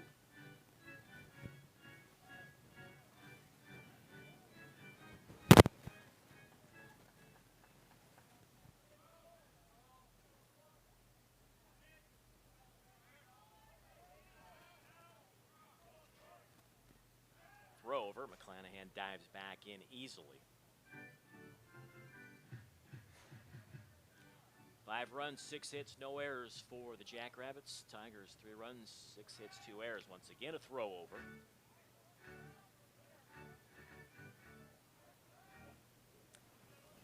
It down the count 0-2. He represents the tying run.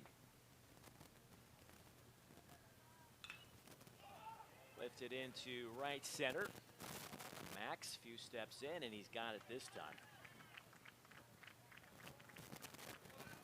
So now 2 gone. That'll bring up the cleanup hitter, LaForestier. He's been on base all 3 times without an official at-bat. Walked twice, been hit by a pitch, scored a run.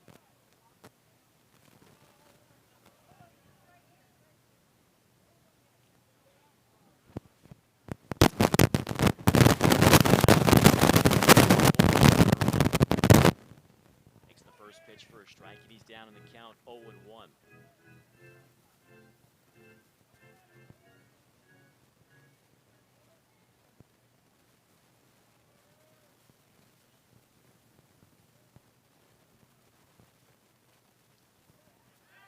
Over. So Mogan keeping a very close eye on James McClanahan over at first base. Forestier pops it up. Foul territory. Anderson has it for the final out of the inning. So for the Tigers in the 7th, no runs. There was 1 hit. No errors, 1 runner left aboard. Jackrabbits lead at 5-3.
Dakota State, 2-run lead. Win the 3rd, 3 in the 6th. And he starts Brown out for strike. It was Brown in that 6th. Big RBI, 2 RBI 6. He's 2 for 3. Couple of singles. He's also scored a run. Back to swing. Down the count quickly 0-2.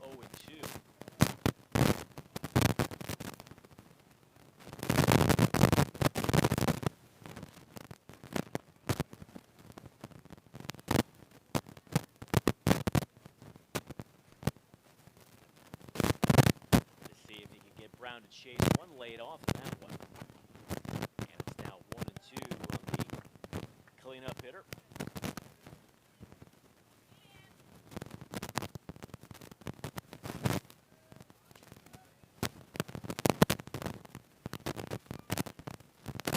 And the 1-2 struck him out.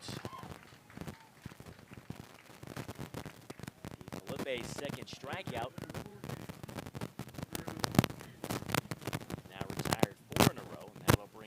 baseman Beasley, who's 0 for 3. Rounded out twice, fly to center. Bay making his first appearance of this season.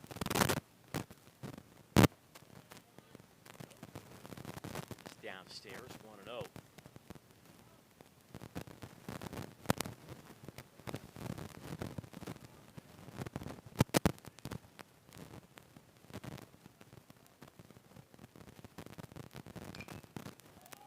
That's hit into right center, and it's going to be, however, just shy of the warning track, and it is hauled in by Price.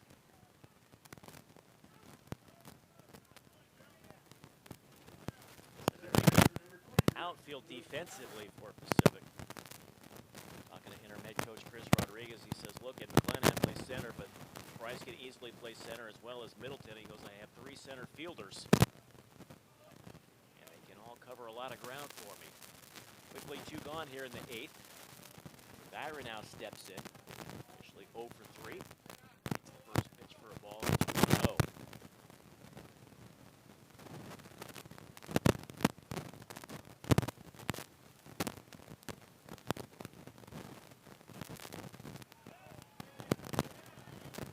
Fastball kind of missed just outside, 2-0.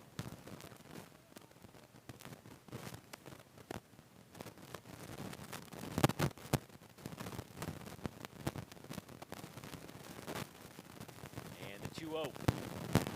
Flails at it, now 2-1.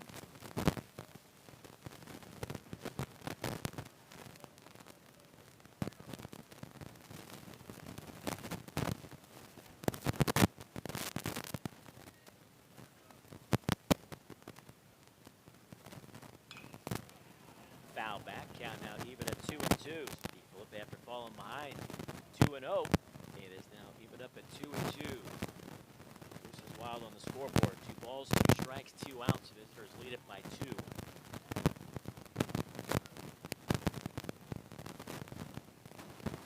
Low one in the dirt. Run it full.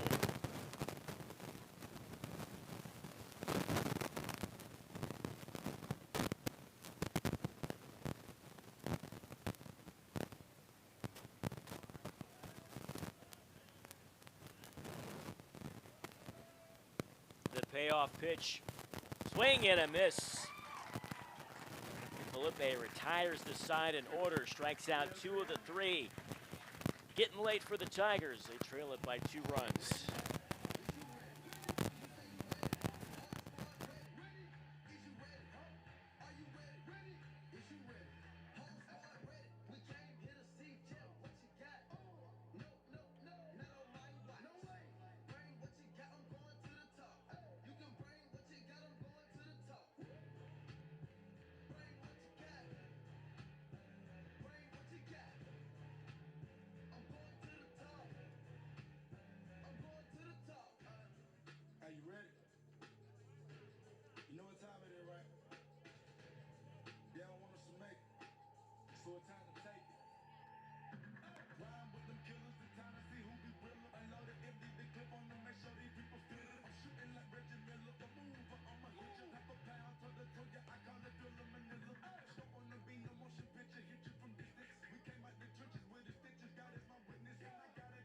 Please.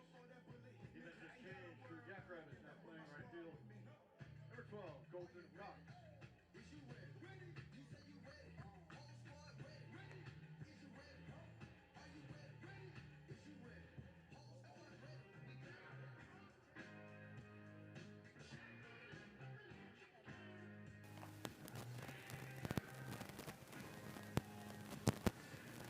Tigers down to their final 6 outs. It'll be Hayes, Fitzhugh, and Price.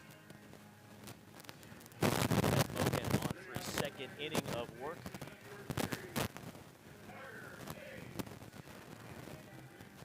Hayes is 1 for 3, doubled and scored, popped out, and reached on a fielder's choice.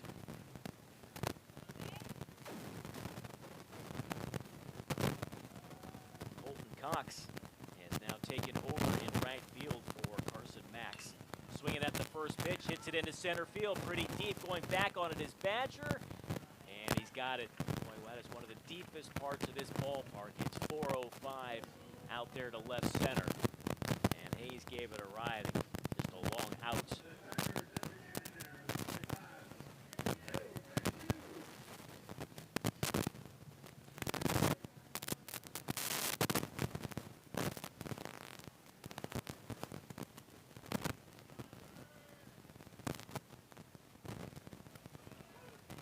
Starts him out with a strike. And it's 0-1. Fitzhugh, strike 0 for 2 in his first start of the series. That's just foul. He's walked, struck out, flat out. And he's quickly down in the count 0-2.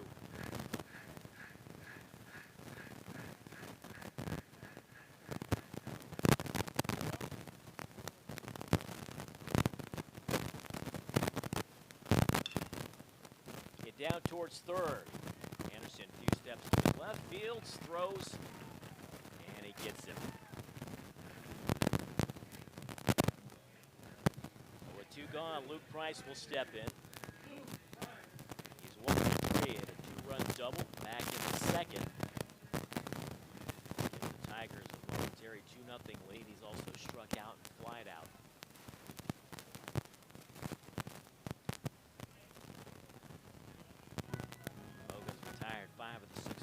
Faced.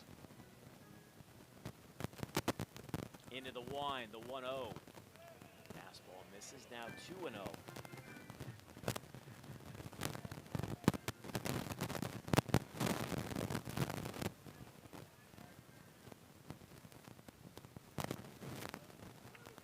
It's in there for a strike, 2-1. Jackrabbits, except for yesterday, got some quality starts. Mazer on Friday night went 5 innings. Did not give up an earned run. And then today, Brady Stover, 6 innings pitched, 3 runs, 2 earned. Now 2-2 on Price. Reaches for it, hits it down to third. Anderson to a knee.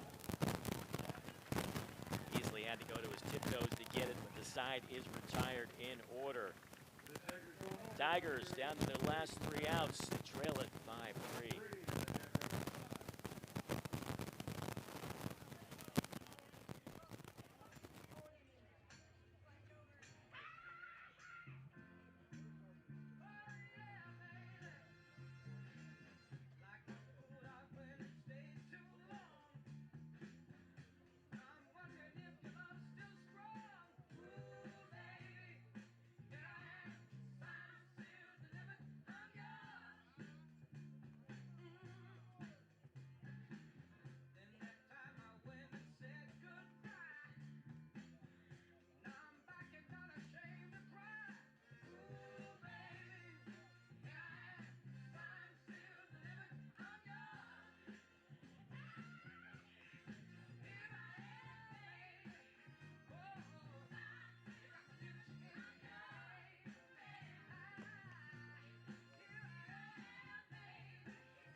On to finish out the 6th.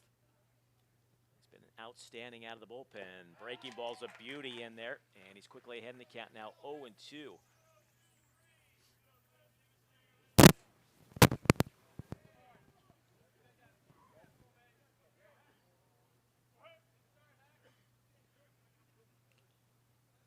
And the 0-2. Missed outside, 1-2.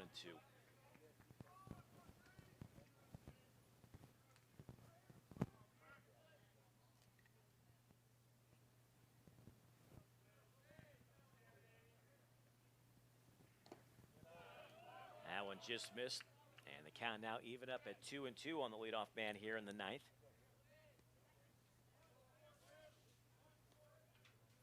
Looking ahead to the Tigers' ninth, it'll be Lee Hoffman in the top of the order, Arakawa.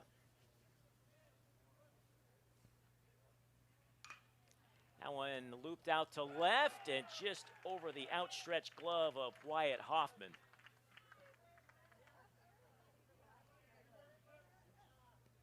So a leadoff single for Derek Hackman, his second hit of the game.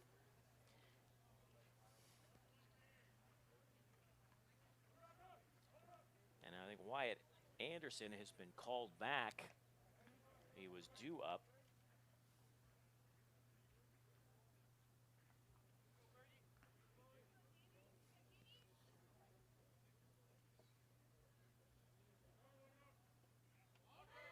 So we are going to have a pinch hitter. Jamie Berg, the sophomore out of Minnesota.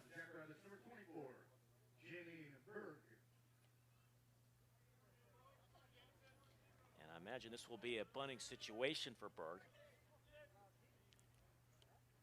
LaForestier at third base, already at least 3 steps in on the grass. Berg shows bunt, pulls it back, takes a strike.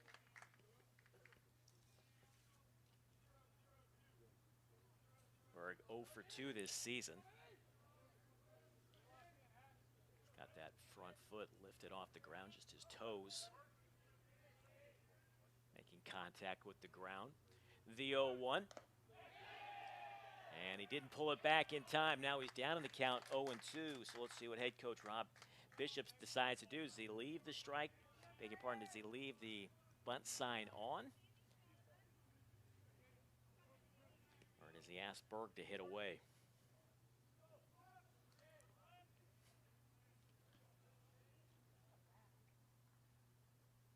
Showing bunt. And he gets it down, popped up in the air. LaForestier bare hands on to first, and the sacrifice is successful. Hackman moves up 90 feet to second, but how about Jamie Berg getting it done with 2 strikes? Handling the bat well. And now Colton Cox will step in for the first time here this afternoon with a runner in scoring position. Jackrabbits trying to add some insurance, leading at 5-3. Cox still looking for his first hit. This is just his 3rd at bat.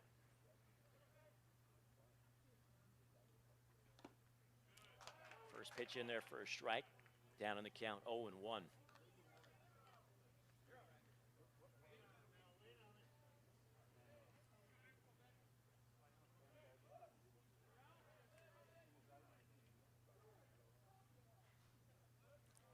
Felipe's 0-1 in the dirt.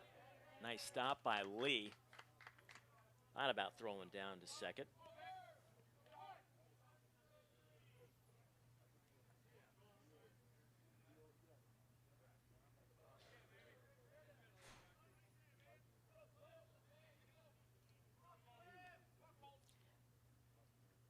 Sophomore comes set as 1-1. Swing and a miss, and now he's ahead in the count, 1-2.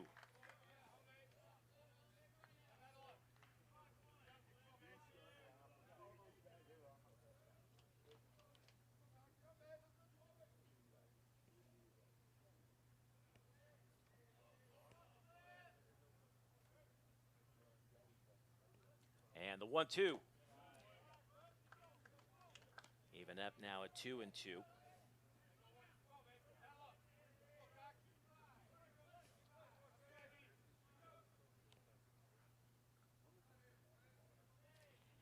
Hackman, the insurance run down at second.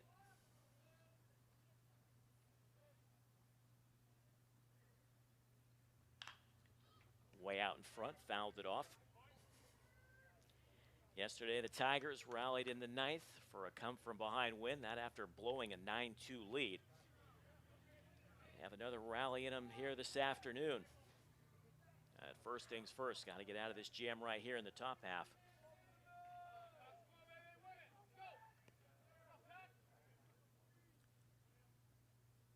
The 2-2 to Cox.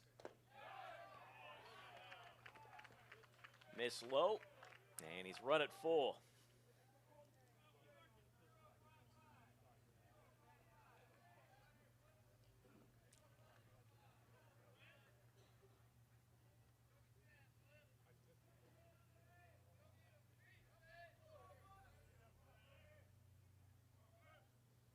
And the payoff pitch. Little looper. Backhanded into short center. The throw down to second is in time. How about the play from Arakawa? And now LaForestier and Hackman having some words out in between second and third base. So how about Arakawa? He got that in short center. Hackman was on the move with the pitch. Arakawa threw it to LaForestier, went back, and they get the force out at second base.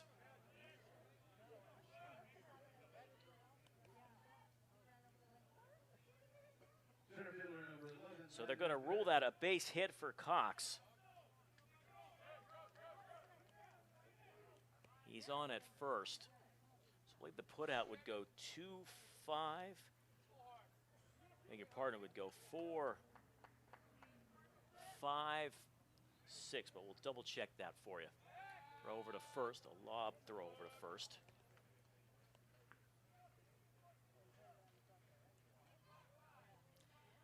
So now DeFelipe just 1 out away from keeping it a 2-run game. Leadoff man Landon Badger.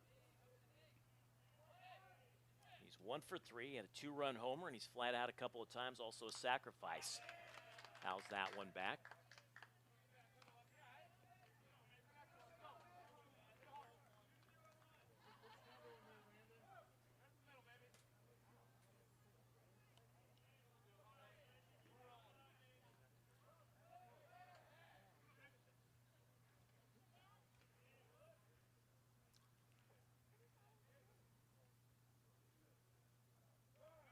Now time called for and granted. Felipe taking a long time, and Badger asked for time, and it was received.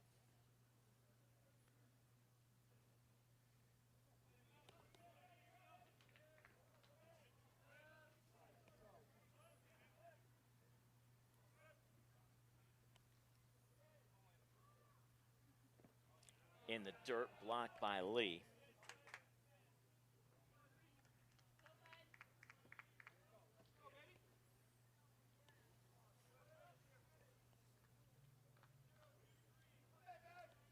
So actually, they're going to call that a fielder's choice. And it is 4-5-6 on the previous play.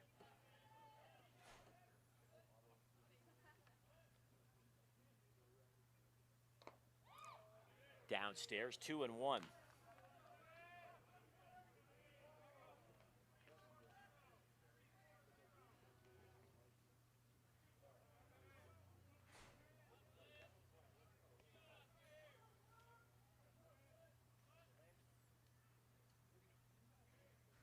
And the 2-1 with the runner going. Pitch is low. Throw down is not in time. It's a stolen base for Colton Cox.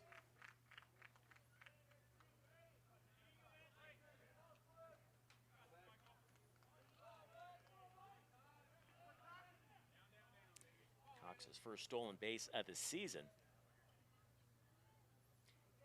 Second here today for the Jackrabbits, and now gives him 5 on the year. So with 2 out, Cox now in scoring position, the 3-1, and that misses ball 4.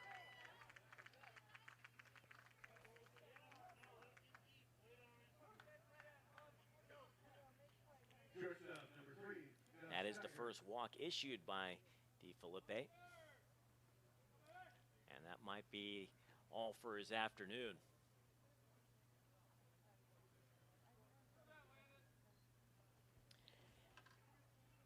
Interim head coach Chris Rodriguez makes the call to the bullpen, and that will do it for DeFelipe. He did a nice job out of the bullpen for the Tigers here this afternoon. He is responsible for the 2 runners aboard.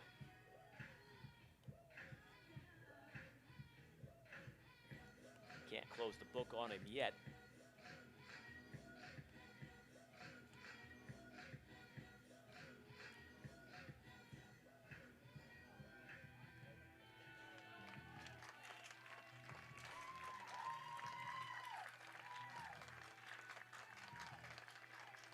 DeFelipe gets a nice ovation from the home crowd.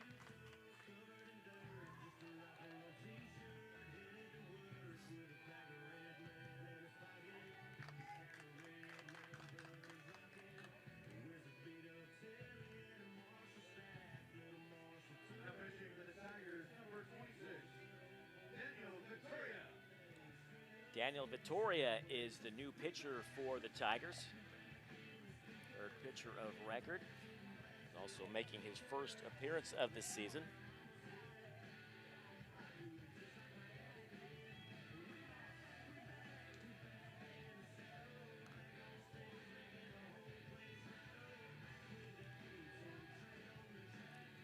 Victoria is a senior. Hails from Galt, California.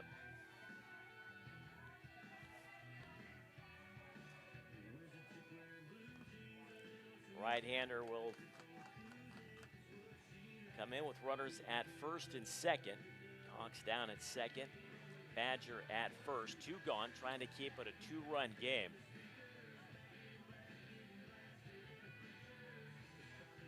Jackrabbits can hold on. They'll prove to 2 and 4. They'll take 2 out of 3 and win this series.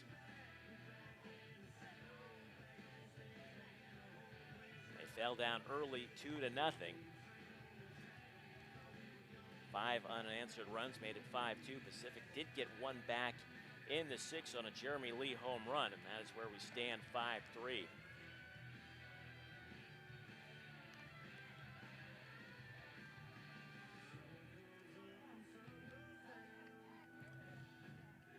Now we'll bring up the shortstop. Got Steiger. Steiger's 1 for 4. He's singled, he's scored, he struck out a couple of times. He's also grounded out.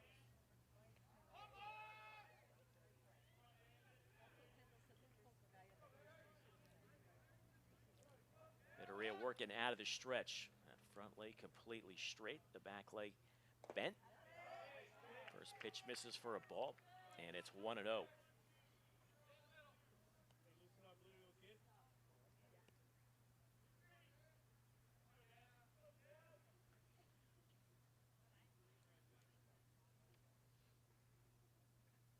And the 1-0. Count now even up at 1-1.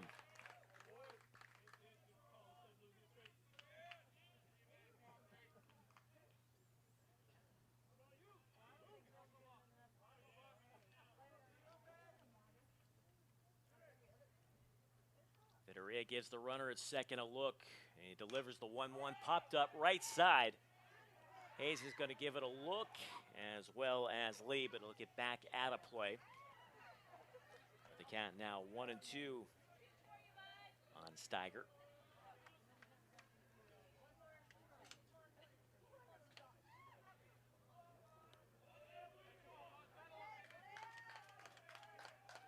Cox is the runner at second. Badger the runner at first. Steiger trying to deliver a 2-out hit.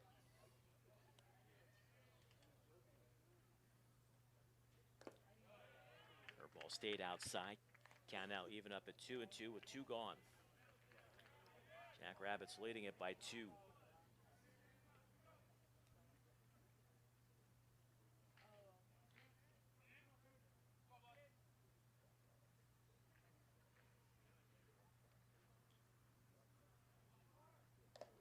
That one stayed high. He's run the count full, so the runners now will be off with the pitch. So anything hit into the alley could score a couple.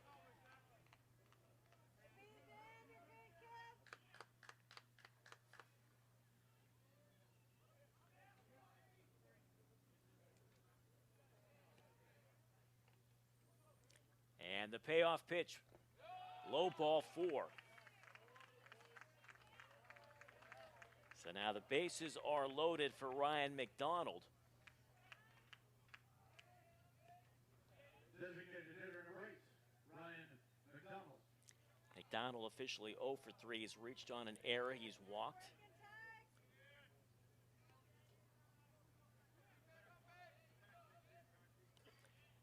Tiger pitching had not allowed a walk until the last 2 hitters here today. That one outside, and there's nowhere to put McDonald. Cox the runner at third, Badger at second, Steiger at first.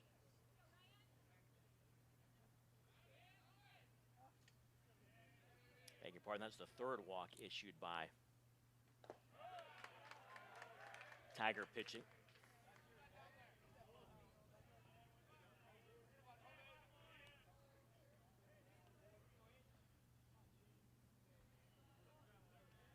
Again, now even up at 1-1 on the designated hitter.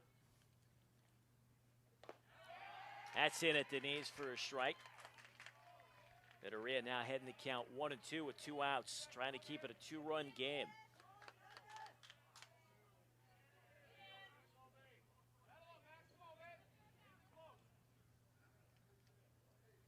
Vittoria looks in for the sign, comes set, and is 1-2. Chop foul, will do it all over again.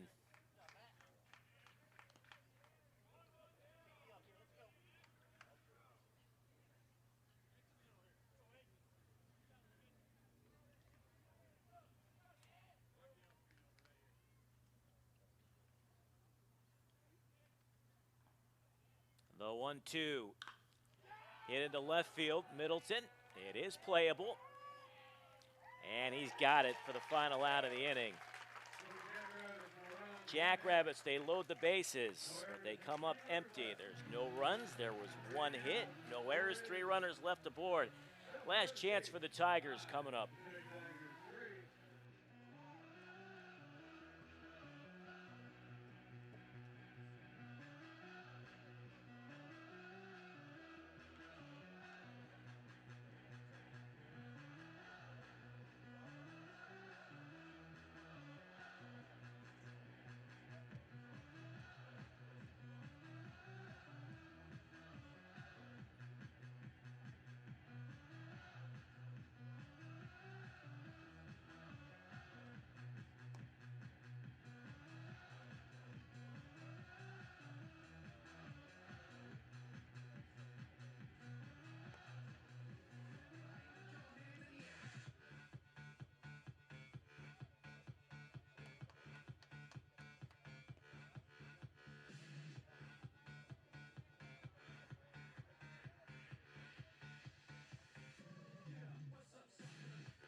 Defensive change for the Jackrabbits. Now playing third base, number 1, Matt Crambeck.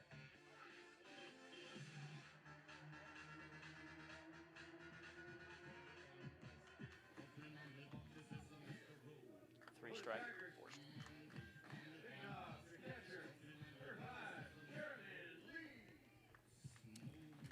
8-9 in the top of the order for the Tigers. They have another 9th inning rally in them. Yesterday they came from behind to win it 13-12. Lee steps in, takes the first pitch inside. He's 1 for 3, a solo home run in the 6th. He's flat out a couple of times. Brett Mogan trying to save it for Brady Stover and take 2 out of 3 in this series. Tigers, if they want to improve to 5-2 on this homestand, need 2 to tie it, 3 to win it. The 2-0 to Lee. That misses outside, now 3-0.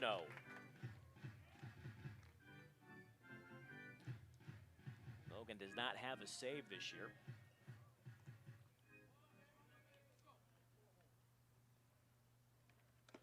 Lee apparently taking all the weight. That's in there for a strike, and it's now 3-1.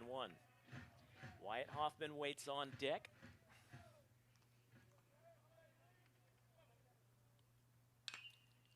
And he lifts the 3-1 into left center, but it is playable.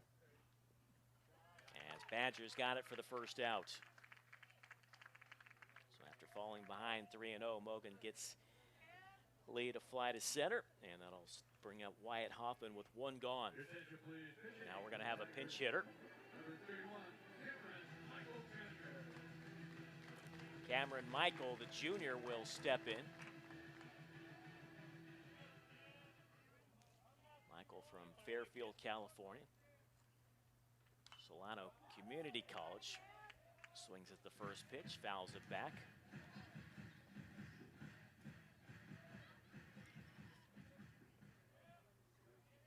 His third at-bat of the season. Officially 0 for 1. He's also walked. Lays off that one. It's a ball.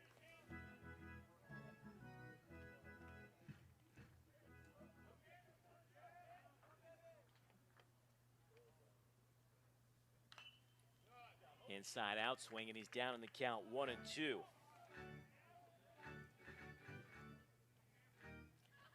Arakawa waits on deck.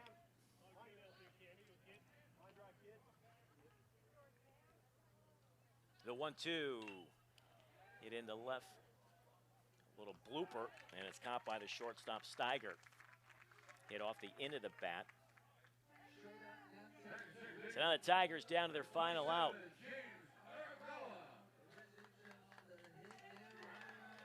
Top of the order, and James Arakawa, 1 for 4.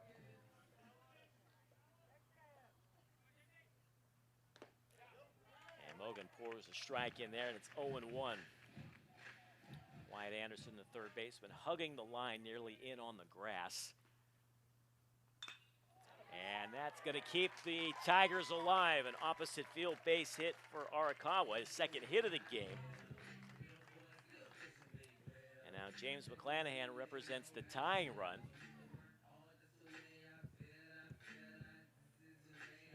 There is activity out in the bullpen for the Jackrabbits.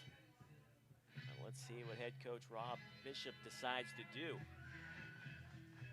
He is going to ask for the baseball, and that will be the end of the afternoon for Brett Mogan.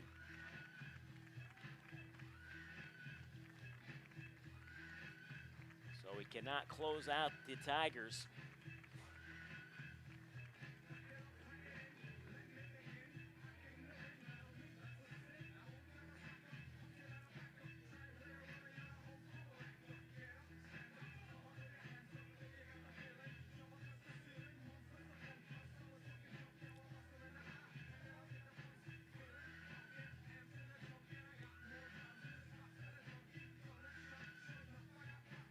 Interesting that Rob Bishop takes out the righty Mogan with the righty McClanahan coming up, and he's going to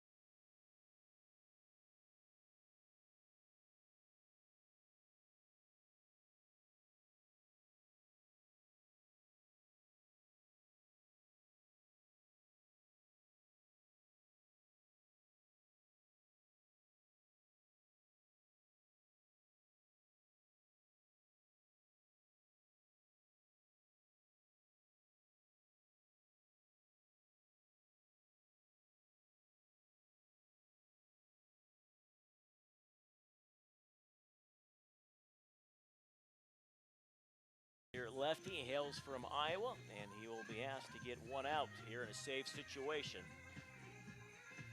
He will be facing James McClanahan. He's had a good afternoon. He's 2 for 4, a couple of singles. He struck out and flied to center.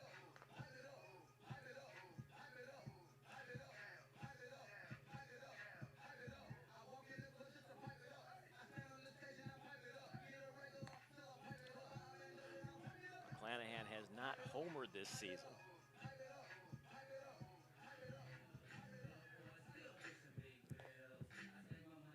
So the warm-up tosses are complete.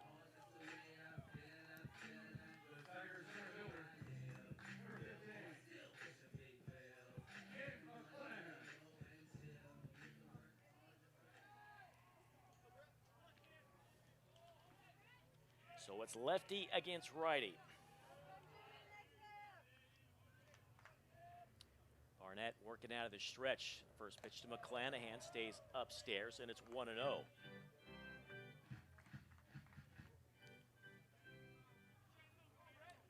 Arakawa, short lead over at first. And the 1-0. That's going to get all the way to the backstop. It ricochets right back to Hackman, but Arakawa able to take second base. So he moves up 90 feet, so that now eliminates the force. And the count is 2-0 on the center fielder.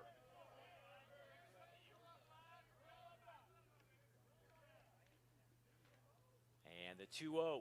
That's 3-0. The fastball stayed high.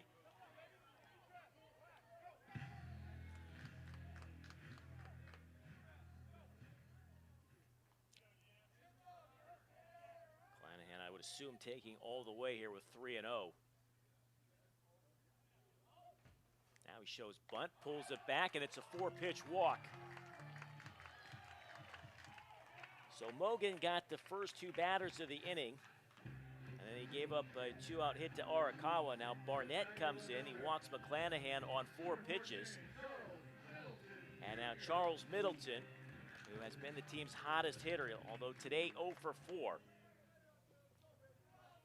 So now Middleton represents the winning run.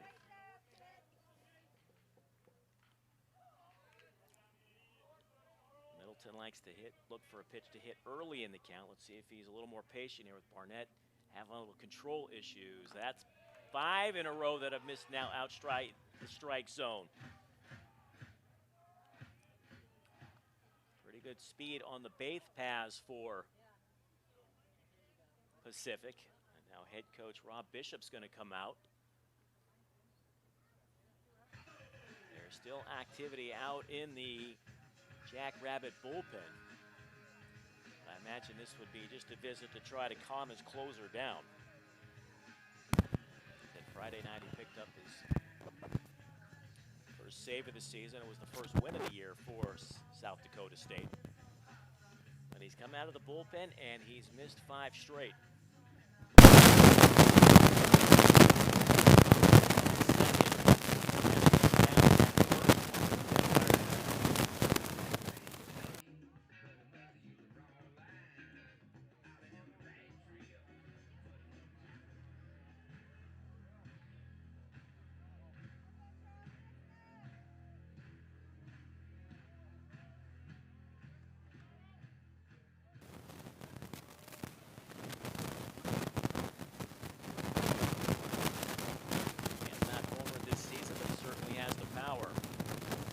Missed inside, 6 in a row now of missing outside the strike zone.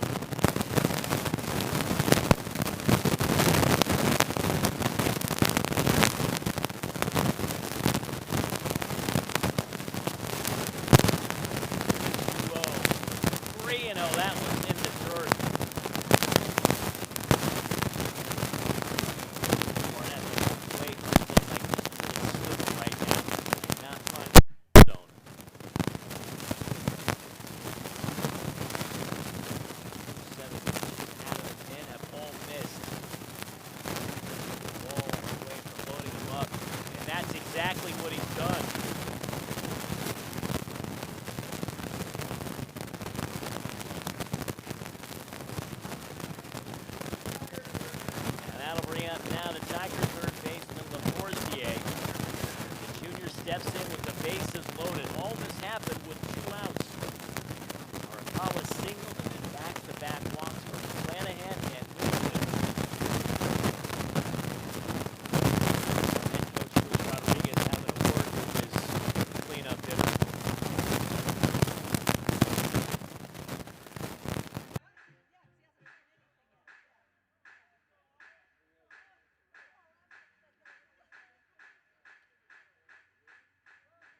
a row.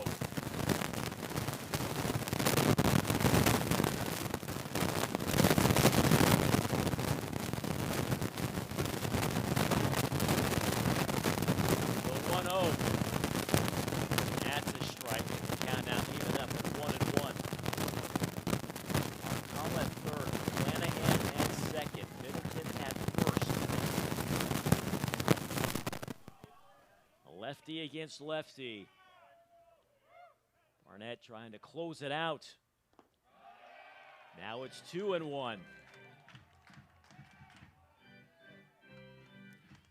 Tigers trying to win it in the ninth for the second straight day.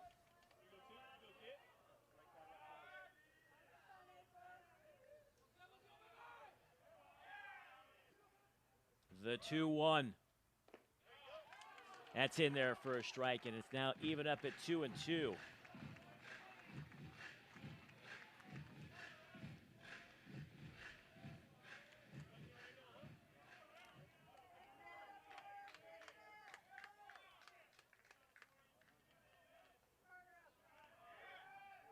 And the 2-2. Hit into right field. That's going to get down. That'll score at least one. Here comes McClanahan. He will score, and it's a brand new ball game at 5 as Alex LaForestier delivers a 2-out single to score 2.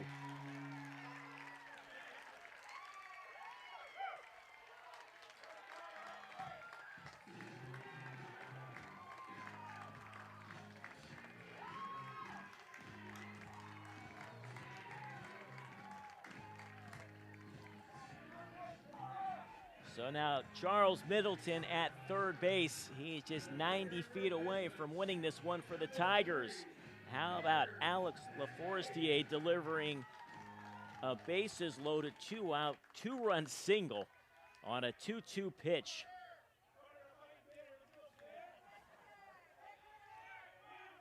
And now we'll see if Carter Hayes can deliver the Tigers a win. And he's hit by a pitch. And the bases are now loaded. Brett Barnett, the junior, has just imploded here in the ninth. He's walked 2, hit a batter, and given up a 2-run single to tie it up. And now Joe Fitzhugh steps in with the bases loaded. We're all tied up at 5. He's 0 for 3 with the walk.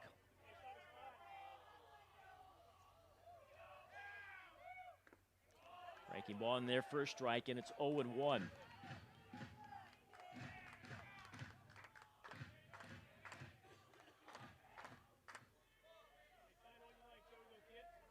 Tigers have scored twice here in the ninth to tie it. Do they have one more in them to win it? The 0-1, 1-1. And Derek Hackman, the catcher, comes up hopping. He's not sure what that one missed. I think he had a few words for the home plate umpire as well. Trying to help out his pitcher any way he can, who has struggled finding the strike zone since he's come on here in the ninth. And the 1-1 to Fitzhugh, that's his strike. That's now 1-2, and Fitzhugh has a look back at the home plate umpire, so nobody seems to be happy with him right now. Now it's 1-2.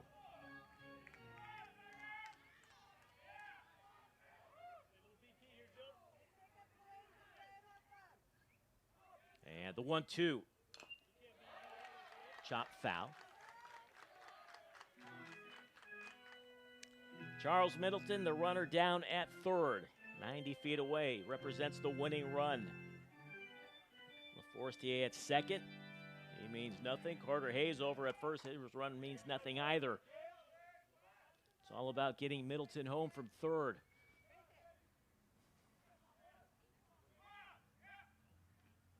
Reaches forward, a little looper into right, but it's going to be caught for the final out of the inning. However, the Tigers, they pick up 2 runs. They do it on 2 hits. There were no errors. They leave the bases full. We head to extras, all tied up at 5. 2 hits. No errors. And 3 runners left. At the end of 9 complete. The score tied to 5.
Top of the 10th, it'll be 4, 5, and 6 in the Jackrabbit lineup. Braden Brown will lead things off. 2 for 4. 2-run single. Stolen a base. Scored a run. Swing and a miss.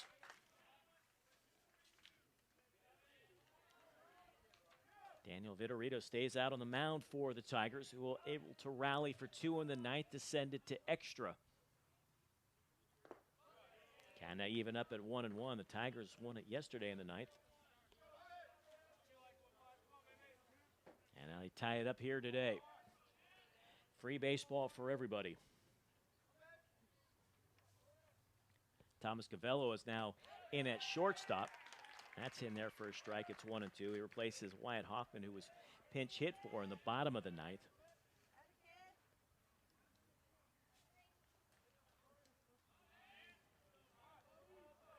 So yesterday it was the Tigers squandering a lead. Today it's the Jackrabbits. Hit off the end of the bat.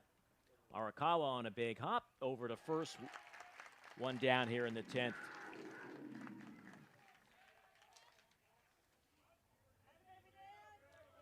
That'll bring up the first baseman, Beasley. The sophomore is 0 for 4.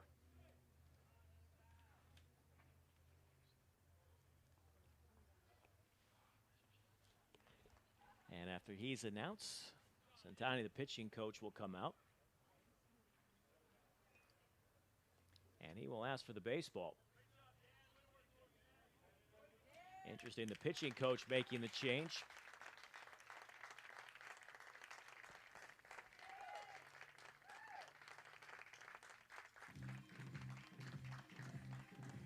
Federico gets a standing ovation as he leaves.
And Joe Solomon, he will face Drew Beasley.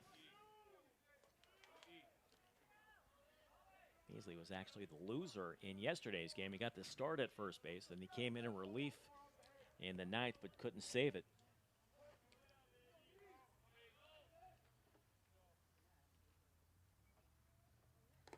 First pitch misses away. So the Jackrabbits have now blowing back-to-back ninth inning leads in 2 straight games.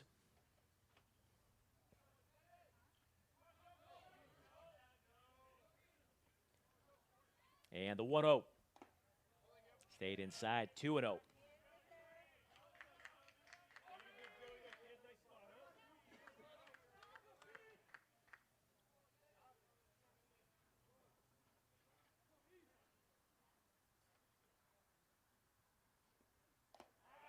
That one's in there for a strike, now 2-1.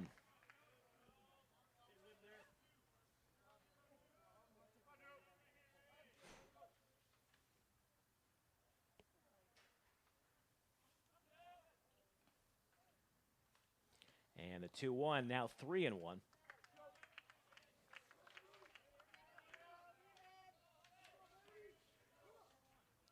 This is the second extra inning game already for South Dakota State this year.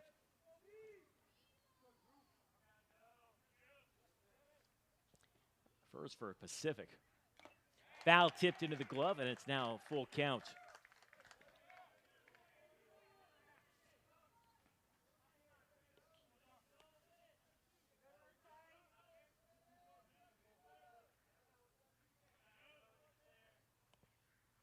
Solomon's payoff pitch. Line into left field, just over the outstretched glove of LaForestier. And on his way to second is Beasley, and he's got a one-out double for the Jackrabbits.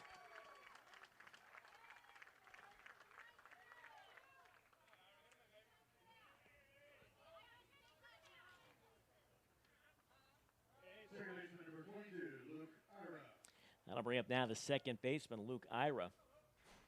0 for 4. But he's got the go-ahead run in scoring position down at second base with just one out.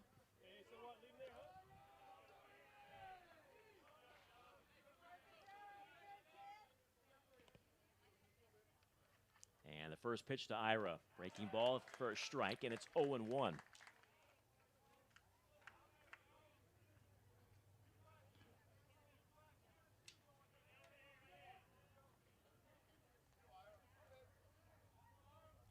Hackman, the catcher, waits on deck.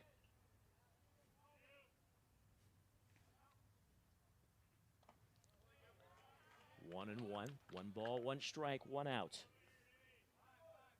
We play here in the 10th.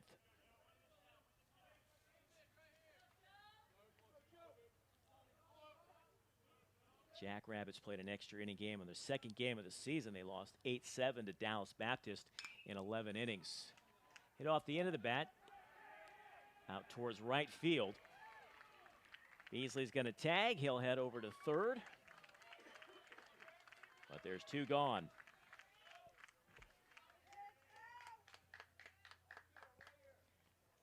So it'll take a two-out hit from the catcher, Derek Hackman. So a productive out by Luke Ira, getting the runner to advance 90 feet.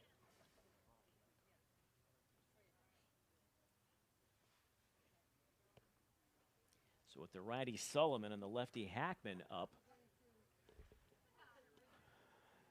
will Chris Rodriguez go to his bullpen one more time?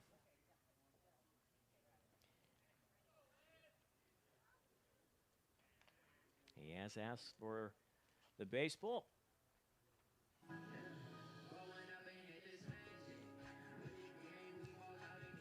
And Landon Curtis, number 28, will now be the new pitcher, a junior out of Modesto Junior College. So the third pitcher of the inning.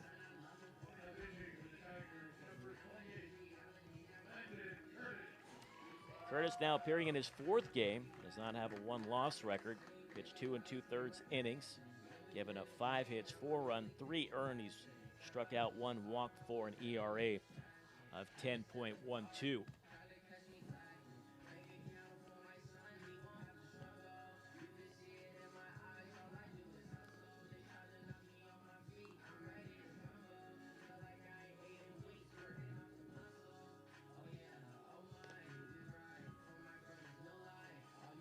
Curtis is the 5th pitcher of the game for the Tigers.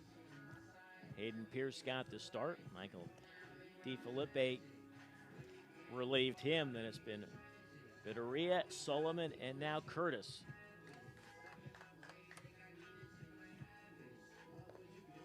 And he will face Derek Hackman. He's had a good afternoon for the Jackrabbits. He's 2 for 4. RBI double. He's also singled.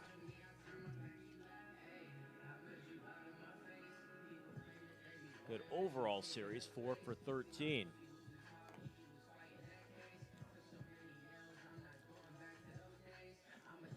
Curtis has completed his warm-up tosses, and Hackman will make his way to the batter's box.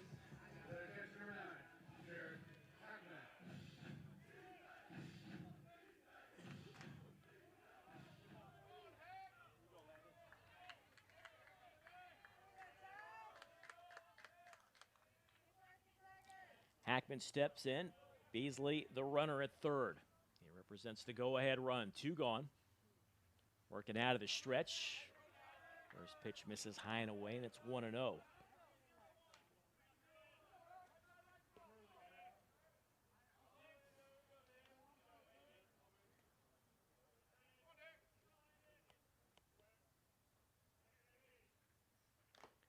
Big swing, foul tipped into the glove, 1-1.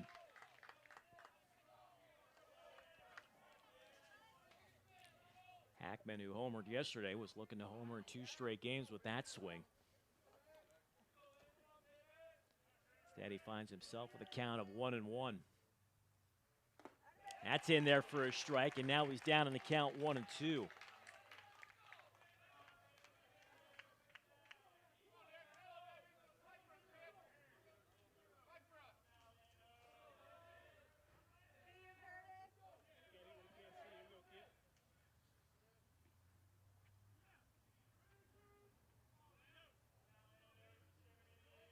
And the 1-2. Chopped over the mound. Arakawa charges. Bare hands, throws. Oh, what a fine looking play from the sophomore second baseman to get the runner at first and in the inning. Boy, that is the highlight reel as he gets congratulated by his teammates as he comes into the dugout to end the inning. There were no runs. There was 1 hit, no errors, 1 runner left aboard. Head to the bottom of the 10th, knotted up at 5. Move on to the bottom of the 10th.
Luke Price steps in to begin the bottom of the 10th.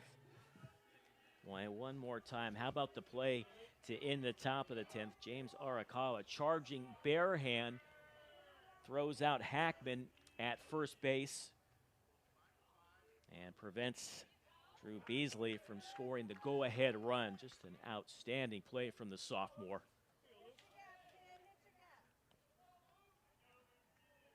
Price takes a strike from Barnett to begin the bottom of the 10th. And quickly ahead in the count 0-2, so a little bit different beginning to the 10th compared to when he came out of the bullpen and couldn't find the strike zone.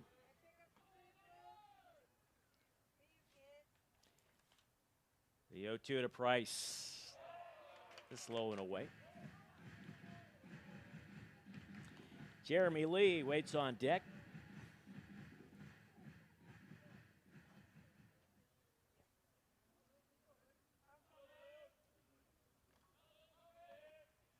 And the 1-2. Now it's evened up at 2-2.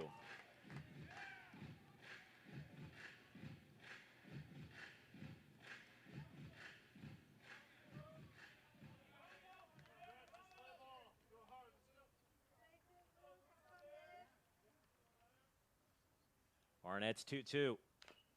Chop foul. Price is 1 for 4.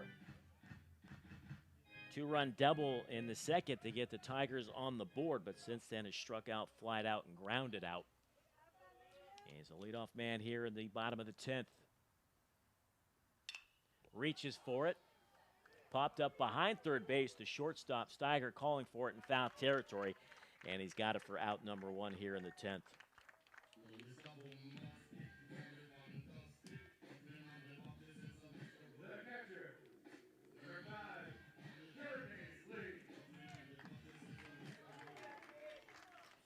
Lee's 1 for 4. He had a solo home run in the 6th. Flied to center twice and flied to left. First pitch, fastball strike.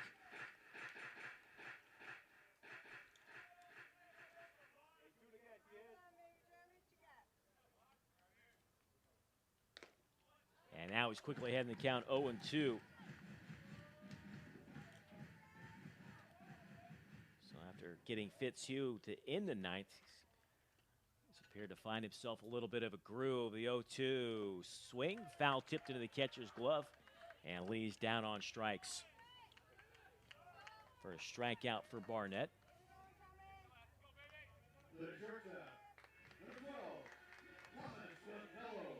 That'll bring up the shortstop, Gavello. His first at-bat tonight. He got to start Friday night. Left-handed hitter was 0 for 3. Takes the first pitch for a ball, 1-0.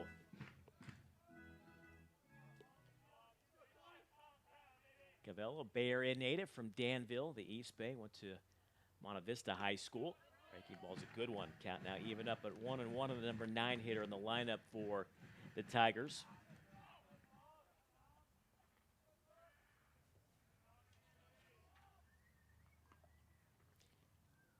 The 1-1. Pop foul back out of play. Now Gavello in a hole at 1-2.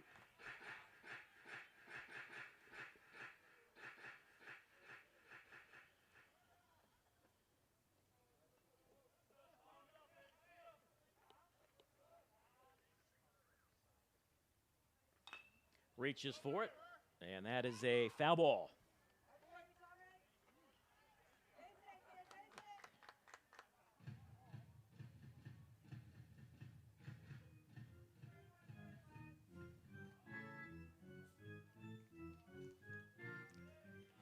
Gavello 1 for 10 here early on in this season.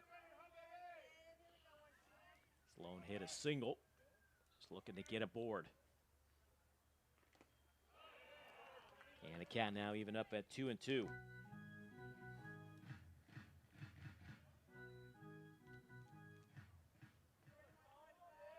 Tigers with 2 in the 9th to send it to extras.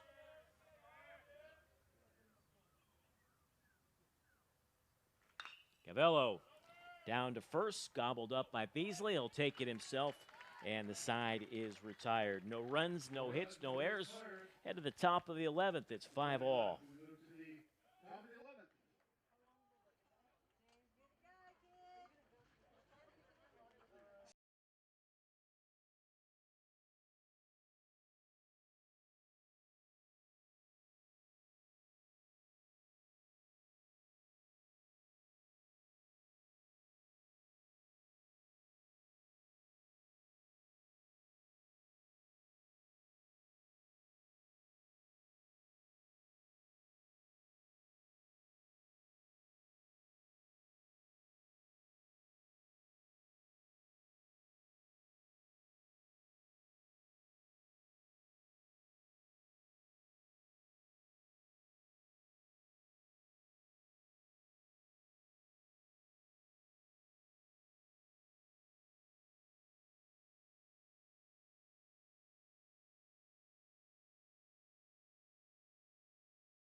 Top of the 11th.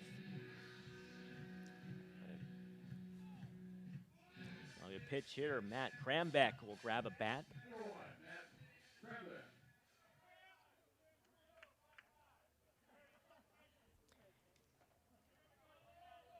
Krambeck started the first 2 games of the series.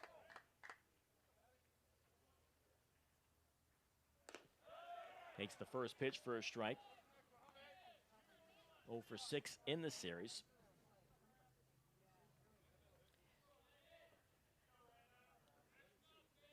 Curtis looks in for the sign. Now he comes set, working out of the stretch. The 0-1 to Krambeck. Foul back, and he's quickly ahead of him.